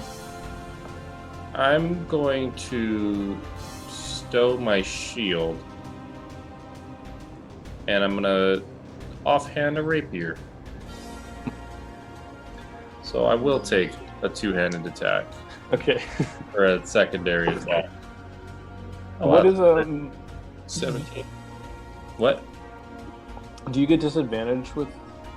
Or no, I don't remember how dual wielding works. In Dual weapon 5e. fighting, you just don't add your modifier to the damage. Cool.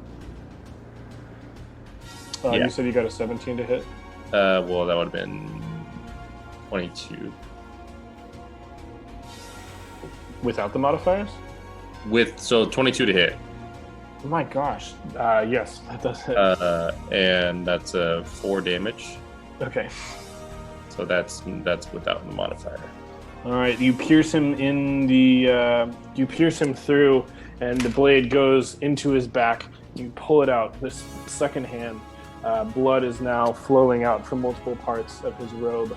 And, Like you full Princess Bride, double rapier. yeah. He killed your father. He just doesn't really remember it. Yeah. So so you stab him through, and you see now it's definitely like blood is coming out of him. One would even perhaps describe him in 4th edition as bloodied. Yep. And I look at Bray. What do I do with this thing? Yeah, I was hoping you would use it so I could chop his head off with it or something. Take it back. No, I was Wait, hoping- hold on. How are you drawing a second rapier while also holding the amulet? Well, I mean, you can hold several things at once. Watch. What do you mean? I'm holding this ring, and I'm also. This is not an effective weapon. Which of these is an effective weapon? You're holding a ring? A ring is not a rapier, okay? I just want you to No, be it's aware. more of an amulet. Yeah. I'll allow it. We'll just say you wrapped it around your wrist, but you can't Alright. do anything with it this time. Okay, yeah, I wouldn't. I took my attack action anyway, so I kind of. Kind of screwed the pooch on that one. Yeah. Pooed the Scrooge, if you will. All right. Then, if that is everything for you, Oleander, Soren, it's your turn. How big is the shield guardian's hand? What a question. So he's a large creature. Probably like Like- the size of one of our heads. Perfect. So now that he's right there, I'm going to use my action to Oh, turn his God. hand into Jesus. a portal. So And he's you gonna- have to be touching something to portalify it. Jump. I jump. What the frick? All right. Acrobatics or athletics. Not bad. 19. Yep, so you were on Kraken Tentacle too. So I'm gonna tap that guy's fist, and then he's gonna put his hand slowly over his head, the guy's head. Well, Oh my okay, God. so you like always, jumping is an action. So Might have so to you'd have to wait one turn, but you were like piggyback on the Shield Guardian now. So if I have the shield guardian like fist bump me, I can't turn it on. I think it requires like magic energy flowing gotcha. from you. Yeah, Oh. but that does make sense. I yeah. really wish we had fans so that someone could draw this shit. There's just a chair hanging out. I have a half-naked warlock grappled. Like Oleander standing in front, stabbing him. with two rapiers. So just for Shield fun, guardian. Stovepipe Hero is gonna jump on as well. Okay. Why not? Make your check. 18. Yeah, that's acceptable. All right. So now two of you are hanging onto the Shield Guardian, who's hanging onto the tentacle. So the shield guardian's gonna do 2 attacks then to this guy. Okay. Because why not? So a 17 and a 22. Okay, those both hit. Also, remember when we weren't going to endanger the baby, and now he's literally dangling over like a 300-foot drop into the ocean? You remember that? So he's gonna take 19 points of bludgeoning damage. Okay. We now agreed that the baby is no longer a baby. The baby is a man. Absolutely. He had his bar mitzvah and everything. Okay. 19 damage from the first attack, or is that both? That was both total. Okay. I wish Yep. he could do that much total. That'd be ridiculous. I would have to start actually using CR23 monsters. Yeah. Okay, so yes, he brings about both hits in on this guy, and you hear like a break as one of his arms snaps. His left arm breaks underneath this hit. And then that brings us to Bray. Already? Yep. Oh, what about the baby? Oh, you're right. The baby's in the thick of it. Baby Hanks like smokes cigars and like Baby Hanks is, but no fire this turn. Okay. Alright, so I'm gonna use my action to pin a grappled creature. So I make another grapple check, Okay. and if I succeed, we're both restrained. Okay. So he'll be like on the floor restrained, or like, well, I guess there's no point because like we're already like as tight as it gets, right? So Yeah. Yeah. neither of us can move. So, boy, oh boy, what I'm just gonna do instead then is I'm going to cast Toll the dead. Although you're grappling him, though. Oh yeah, you can't do verbal or somatic. Oh, I can't do somatic, right? Okay, hold Yeah. on. Let's see what I can do. I'm just gonna smack him with my chair, Okay. my spiritual chair. My spiritual chair, indeed. And so I think I'm gonna become the next Christian pro wrestler. yeah. Just get ready. Oh yeah, brother. Amen, brother. So 15. To hit? Yeah. That does not hit. Even It's like with one his of naked upper body. even with his naked upper body. My favorite quote from tonight, by the way. I'm gonna write that down. Naked upper body. Even with his naked upper body. All right. Did you So put that advantage was up? my. That was my. Oh yeah, it does get advantage. Yeah. If there was ever a Oh, time to get yes, advantage thank with a group of you. us surrounding him. Flanking, grappled, naked, afraid. 16 to hit. Yes, 16 does hit. So.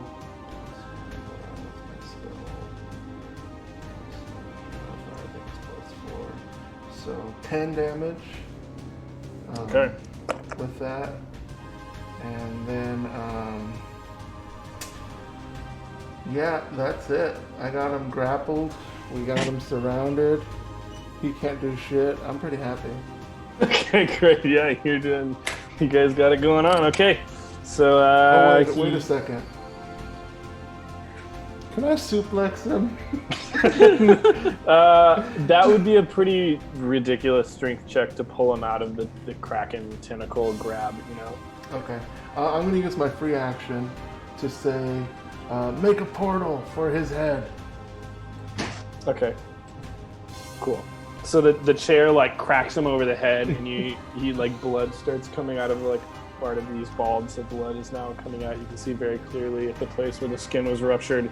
And his turn. Okay, so the 3 tentacles.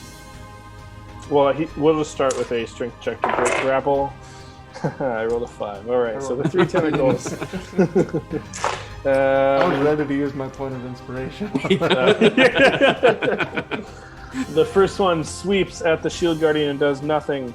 The second one goes at the stovepipe hero and a 21 to hit. Yeah, that's gonna do it. All right, so he will take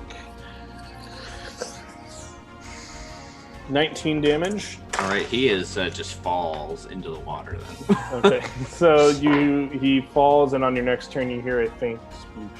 I can build another. Oh, We will rebuild We can rebuild him. He'll be stronger, faster. faster. Maybe a dryer this time. Oh gosh, yeah. There's only one stove back at this tower, and they're like, "Where the frick is our stove, guys?" It just died heroically. There's like this. Yeah, they're like, "Could it be under the stairs?" And they look under the stairs, like it's not under the stairs. Meanwhile, it's like punching guys in a tower. They're like, "Is it in the kitchen somewhere?" Well, it's not in the kitchen. It's like falling to its death in the From a Underdark. kraken. Yeah, from a kraken. Last week it was burning cookies.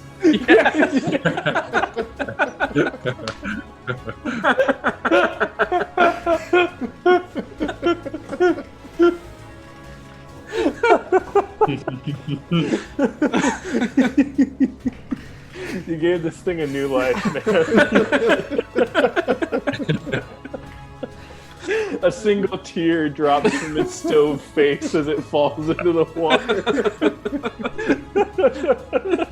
yeah, as Soren's just like, fuck it, we'll build it. Look at that piece of shit go.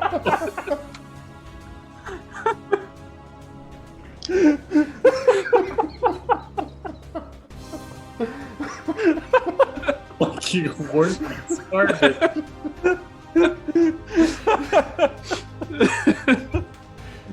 Meanwhile, Soren gets back to the tower. and he makes like sexy eyes at a pile of wood in the back. Boy.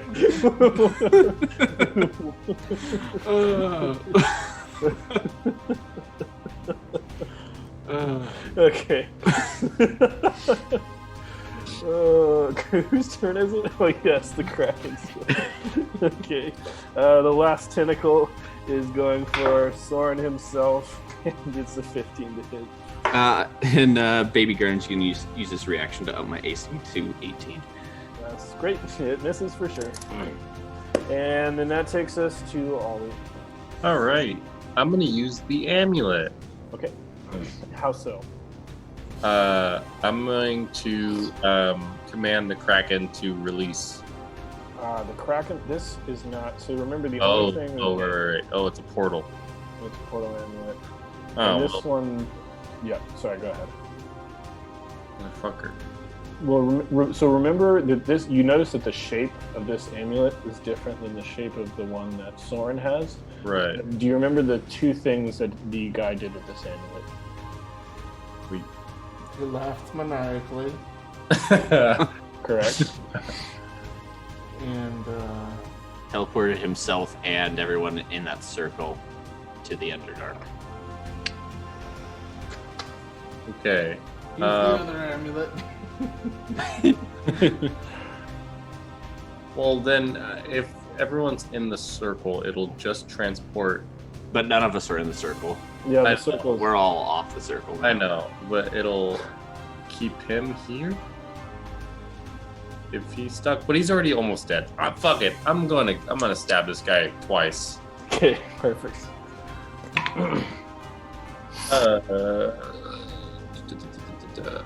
What's my bonus? 6, 14 to hit. He has And, disadvantage. He has so you- disadvantage because he's grappled. So you get, but he wouldn't get advantage, would he? Oh yeah, you get advantage when. Oh, Yeah. oh yeah, you definitely Well- get advantage. Okay, so there's like 1,000, and I already rolled with advantage because Okay. of, like, I mean, we're flanking him. Yeah. He's grappled. Okay, so first misses. This one misses. Okay, and then that's a 18 to hit. 18 does hit. The second one hits. Okay. So that was offhand, so I don't add anything, but I can still do.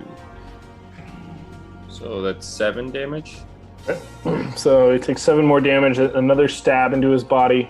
No cry of pain. This guy is hardened to pain, but you do see a slight flinch as more damage hits him. Hey, how All funny right. would it be if I casted Spike Growth On what? on the tentacle? I don't know if you can cast it on a living creature.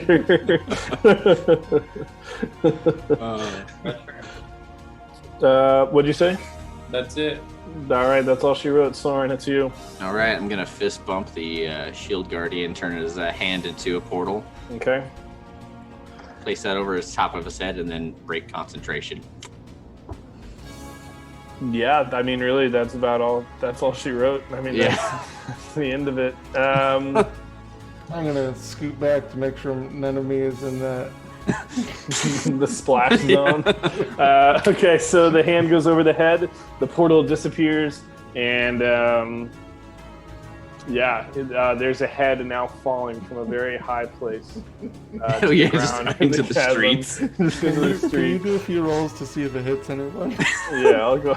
Well, no, it's in the chasm, so no one's there anywhere. But there's a nearby like world. that Maybe sees some it. dogs find it. It's just head.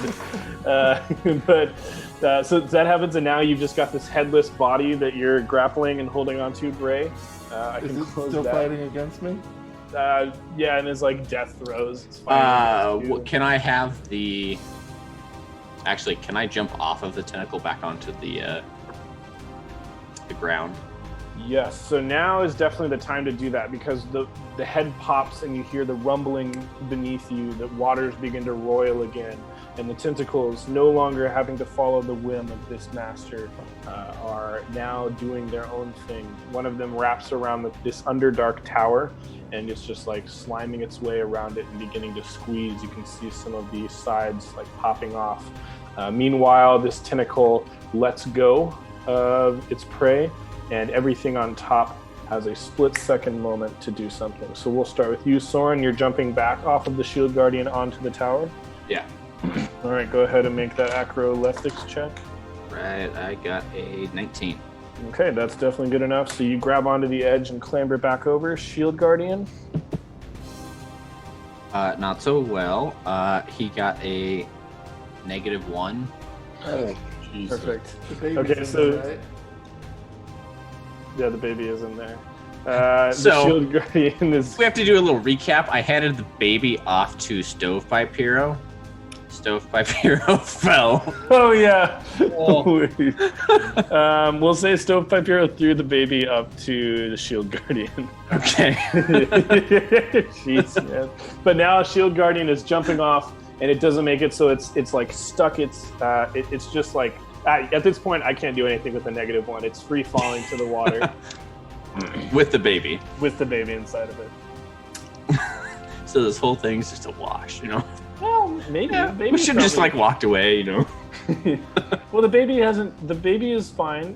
It depends on how much damage the Shield Guardian takes, because the Shield Guardian will break the water tension, and then if it survives, it can swim and keep the baby above water. Well, it's pretty high up. Yep. So I'm gonna roll 30d6 real quick. Hmm. Can I do anything?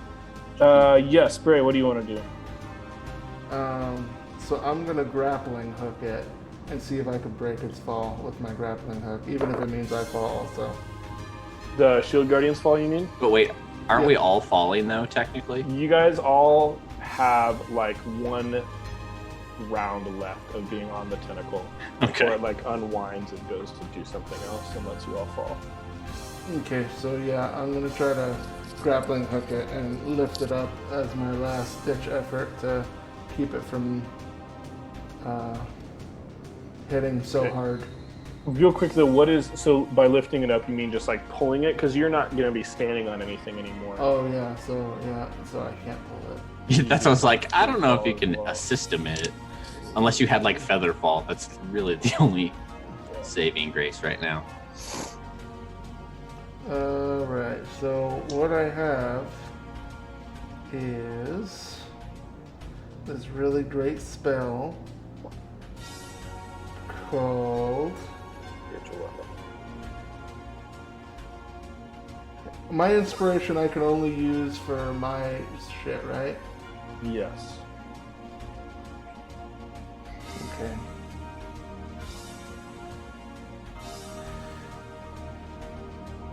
Alright, so here's what I'm gonna do. Okay.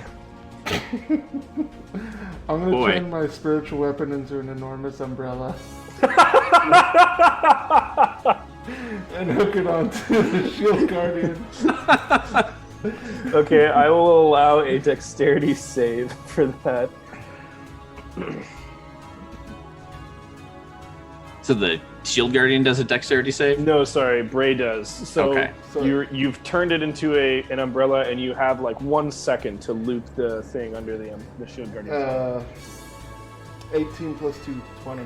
Oh, that's literally the exact number you needed. So you just stick it right under the head of the Shield Guardian, and it gets in its helmet, and it now has its fall is slightly broken, but I mean it's still like a couple hundred pounds of metal free Yeah. falling. So we'll say that it takes 46 damage less when it hits the Oh ground. boy. 26 instead of 30. D6. Hold on, so let me add all these up. Also, Bray, that was your turn, so you Yeah. are now free falling to the water as well. That's all. Okay, Ollie, before we do the damage for the Shield Guardian, what do you want to do? I'm gonna jump. That's All right. about all I can do at this point, you know. Acrobatics? Yep. 20, dirty 20. Dirty 20 is good. Yep, so you are back onto the roof of this tower as well. Okay, so 5. So the Shield Guardian takes 93 damage when it hits the face of the water. Oh boy. 93. Yep. Alright, well he takes 22 more than his health, so. So does he get to regen? I don't remember the rules for that. if he has at least 1 HP. So no, okay. he's That's flatlined. unfortunate. Yeah. All right. Well, the shield guardian hits the water and just breaks into a bunch of pieces. However, his wooden spine and the little like cage part you built around the baby are now just kind of buoyant enough that they're free floating, and the baby is like back up on these like waves, these depths, but it's not face down in the water. And this cage that's free floating away from the rest of the pieces of the shield guardian that are now splitting apart in the raucous ocean. It's only in the water with the Kraken though, so Yeah, so that's Yeah. something's gonna have to happen. yeah. Yeah. Okay, and then that is, we'll just go in turn order again. So now is the final challenge. How do you get the baby and get out of there? Soren, or sorry, Oleander, go. So if I used the amulet, it only works on people inside the circle. That's correct. Your amulet, yeah. Yeah, you're amulet. And yourself, because he was falling and well, that wouldn't really help you. Yeah. Or would it? Actually, you could use that. So you have the amulet that teleport. Actually, I'm not going to help you guys. Sorry.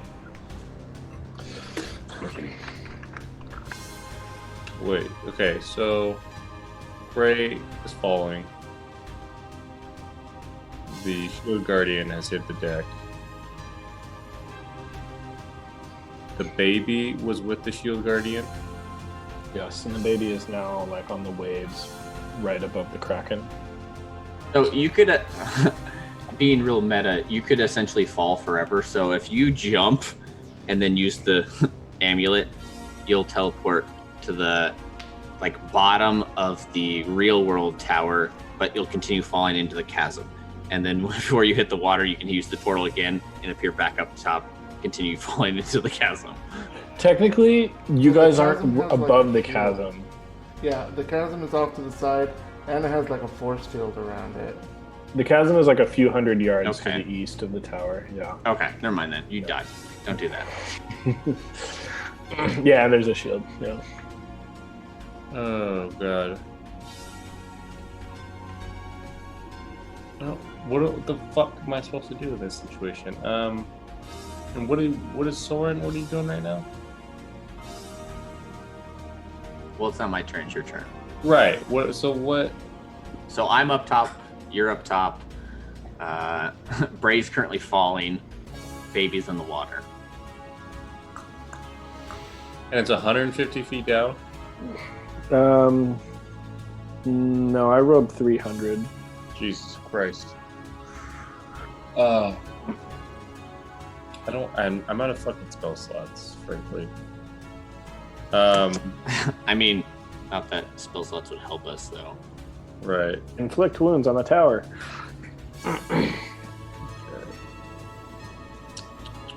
So Bray is falling and the baby is in the water. You two are at the top of the tower. You have both amulets. I mean, could we potentially use them both at the same time? The fuck would that do, though? What if... So your amulet only works on things that you touch. Yours works whoever's using the amulet and whoever's at the top of here. Um, Well, can you touch the whole fucking tower? Is that a thing? He can only create a portal large enough to fit a large creature through. Hey, whoa. What do we have up top? Is there any, like... it's flat, remember? Right. Yeah. There's nothing... There's nothing up here we can use. Yet. Okay,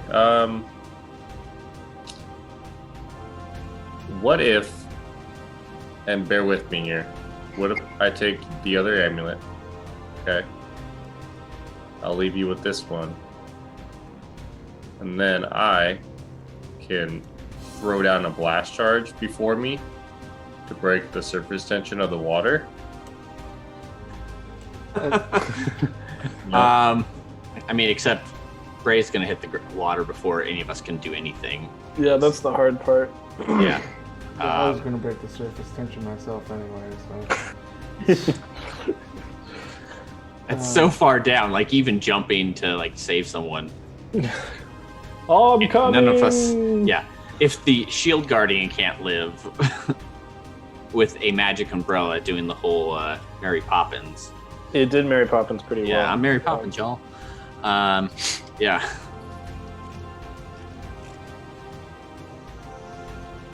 I feel like the only thing we can try now is just to use the new amulet and hope that it takes all of us with it. I think it's just gonna take us. Well, okay. Either way, like if it doesn't take all of us, we can just come right back. Okay. And he's gonna hit the I jet don't anyways. Would you say I could fire a crossbow bolt at something That's something, yes. before Bray hits the ground? Like, do you think the force would go faster than Bray falling? No, probably not. No? Especially because Bray started falling at the same time you jumped onto the tower. And so, like, in the time that you would reorient yourself and fire something, Bray has been falling that whole time. Like, if I hit Bray, though. Let me think. Although I don't know if that would make a difference. 9.8 meters per second. Well, I'm just thinking if I shot I attached the amulet to the crossbow and shot the crossbow and hit Bray with the crossbow bolt, and then he uses the amulet, would that stop him from, like, falling, like, the force? Well, it would stop him from hitting the water, but it would just teleport him to the real world where he would hit the concrete. Yeah, that's what I was... Because the other guy was falling, and he did the portal. But it's the reason he was fine is because a tentacle came up and grabbed him. Okay. But okay, so here's one. I will just add this in general to help. Bray, you are falling like within arm's reach of a tentacle next to you. Okay. I don't know if that will do anything for you, but that's how it ended up. Okay, cool. So if anything, I can just slide down that motherfucker.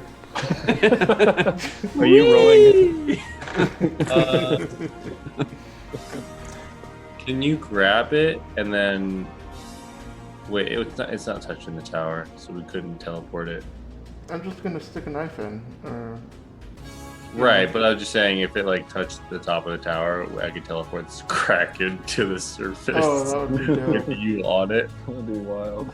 So Well, I'm gonna say that it's like anything within like a sphere of the. don't worry about me. Just save the baby. Well, yeah, the fuck are we gonna save the baby? The baby's down on the ground. Just fucking walk down. Okay, I'm gonna spend the next 30 minutes walking down. Do the puzzles in reverse order, boys. Fuck, how do we do this?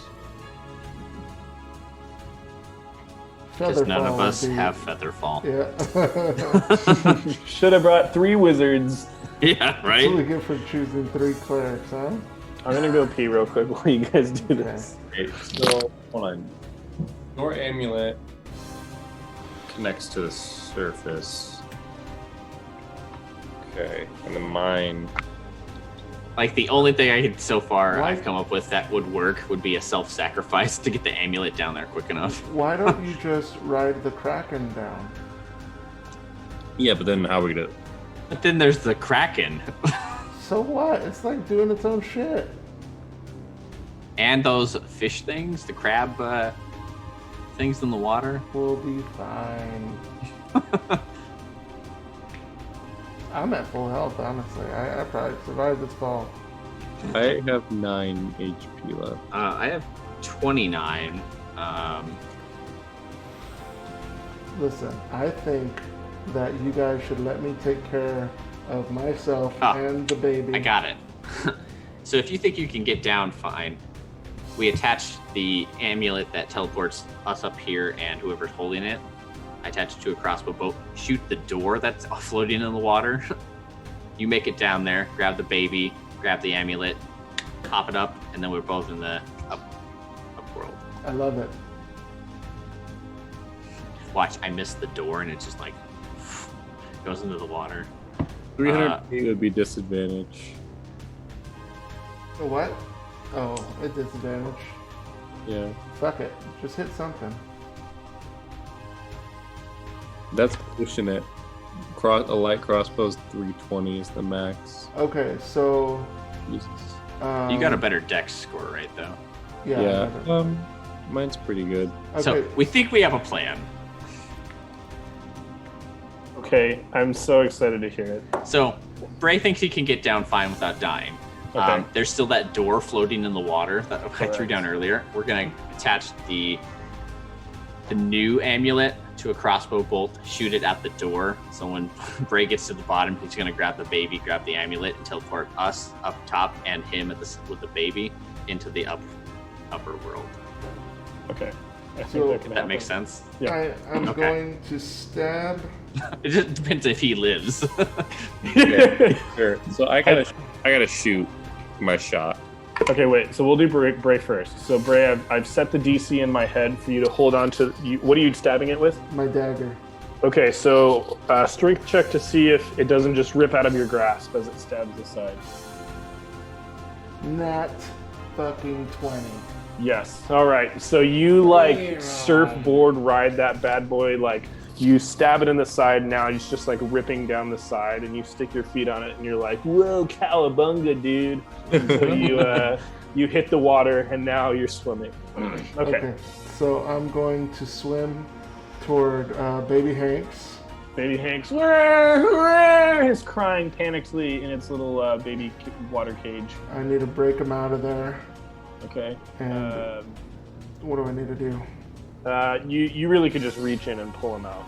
Okay, so I pull him out of there and I start swimming towards the tower. Door. No, the door. And Well, floating I in the don't know water. that. Oh yeah. Just we can boom our voice though. We could yell that out. Okay. The instructions. Yeah. So if they boom their voice, I look for the door and I start swimming towards that. Okay. Thaumaturgy has never been more useful. Yeah. Wait. And I'm gonna shoot my shot. Okay. Attack roll. Because he's got the better dex. Yes. How much Yep. damage did I do to that Kraken, by the way? Because I fucked that shit up. To the Kraken? Yeah. Oh, going down? I Yeah. have no idea. Probably quite a bit, though. This Kraken's had a bad day, man. Like, everyone's had a bad But it's a Kraken though. Yeah, oh, he has quite a bit of health, so Yeah. it's not a big deal. All right, sorry, my fucking shit. So I don't even know what the 22. Ooh. Yeah, okay, so it hits like the table, just like, and now there's this amulet and the table on these waves. By the way, Bray, if you look down while swimming, you see something roughly the size of a ship swimming beneath you that these tentacles are coming out of. So just I'm gonna cast Speak with Animals. no. Why? I don't think a kraken is technically an animal. No, It's a monstrosity. Yeah. Monster, yeah. Alright, so I'm gonna swim towards the thing as fast as I can. Okay. Okay, so you're swimming towards it. Roll. I'll just do percentage die. We should have said crisscross applesauce on top of the tower until we are ready. Yeah, we're just taking a short rest because we've done all we can do. Yeah. All right. Percentage die for the Kraken to see you.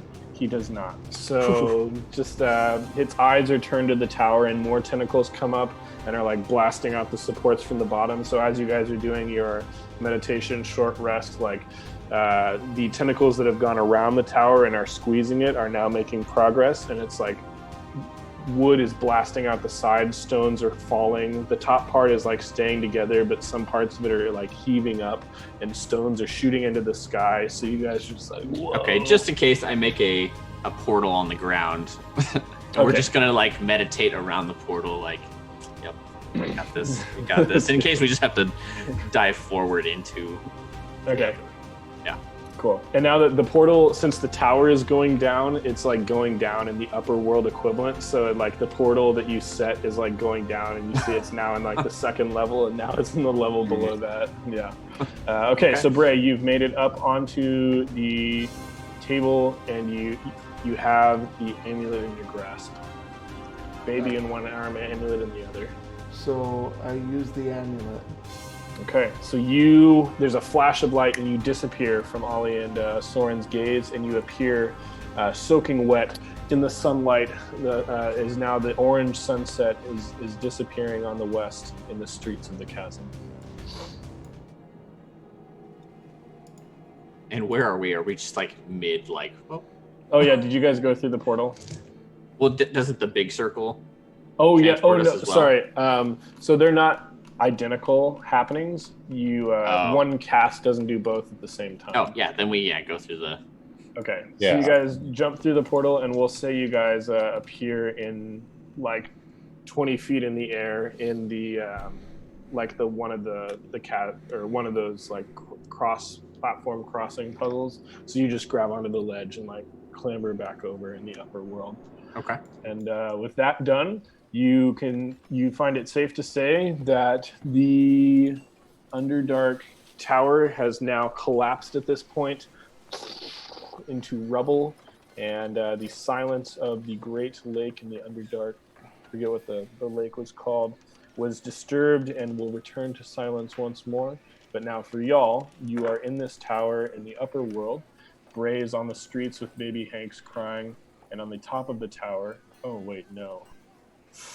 Ooh, bad news. Do you guys remember how everything that was on the tower at the top in the upper world was teleported to the Underdark?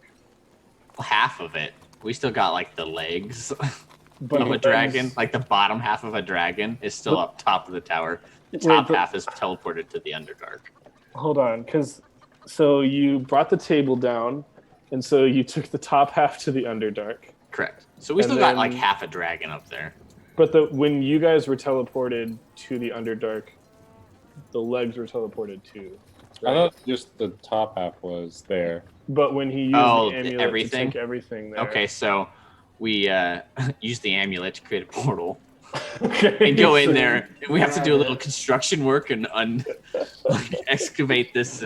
Okay, I remains suppose of that's dragon. fair. Yeah, you guys will have to do like a take 20, but like the Kraken disappears into the water, you just pull a bunch of dragon carcass out of the wreckage. Okay, that's good. We get mops, get every last drop. we Ring can. out.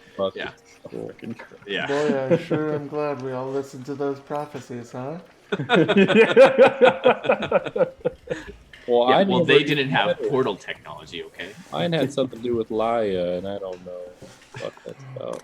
All right, gents. So you are all back in the upper world now. You have some broken-ass teleportation spells, amulets. You don't have, unfortunately, the Shield Guardian anymore, but I suppose you can trade 2 OP things for 1 OP thing. That's okay. And in the next game, you're going to have to turn probably a washing machine into another Guardian. So that's a washing machine hero. With that, we will end this session. And next time you guys can deal with the consequences of killing a cult leader, as well as getting enough blood for a cure for this plague that's been. Do you think we might have leveled up? I think there's a hard chance you've gone to level 5. Yeah. So go ahead and level up to level 5 for next sesh. Cool. This was Right. by far the most exciting and best Oh, yeah. and funniest session we've had so far. Yeah. Rest in peace, Stovepipe Hero. Oh, He man. That was lives wild. on in our hearts. He went out like a champion. Cool. Ready for watching? Yeah. Thanks, team. That did watch. Thanks everybody for watching, and we appreciate it, and we'll see you next time.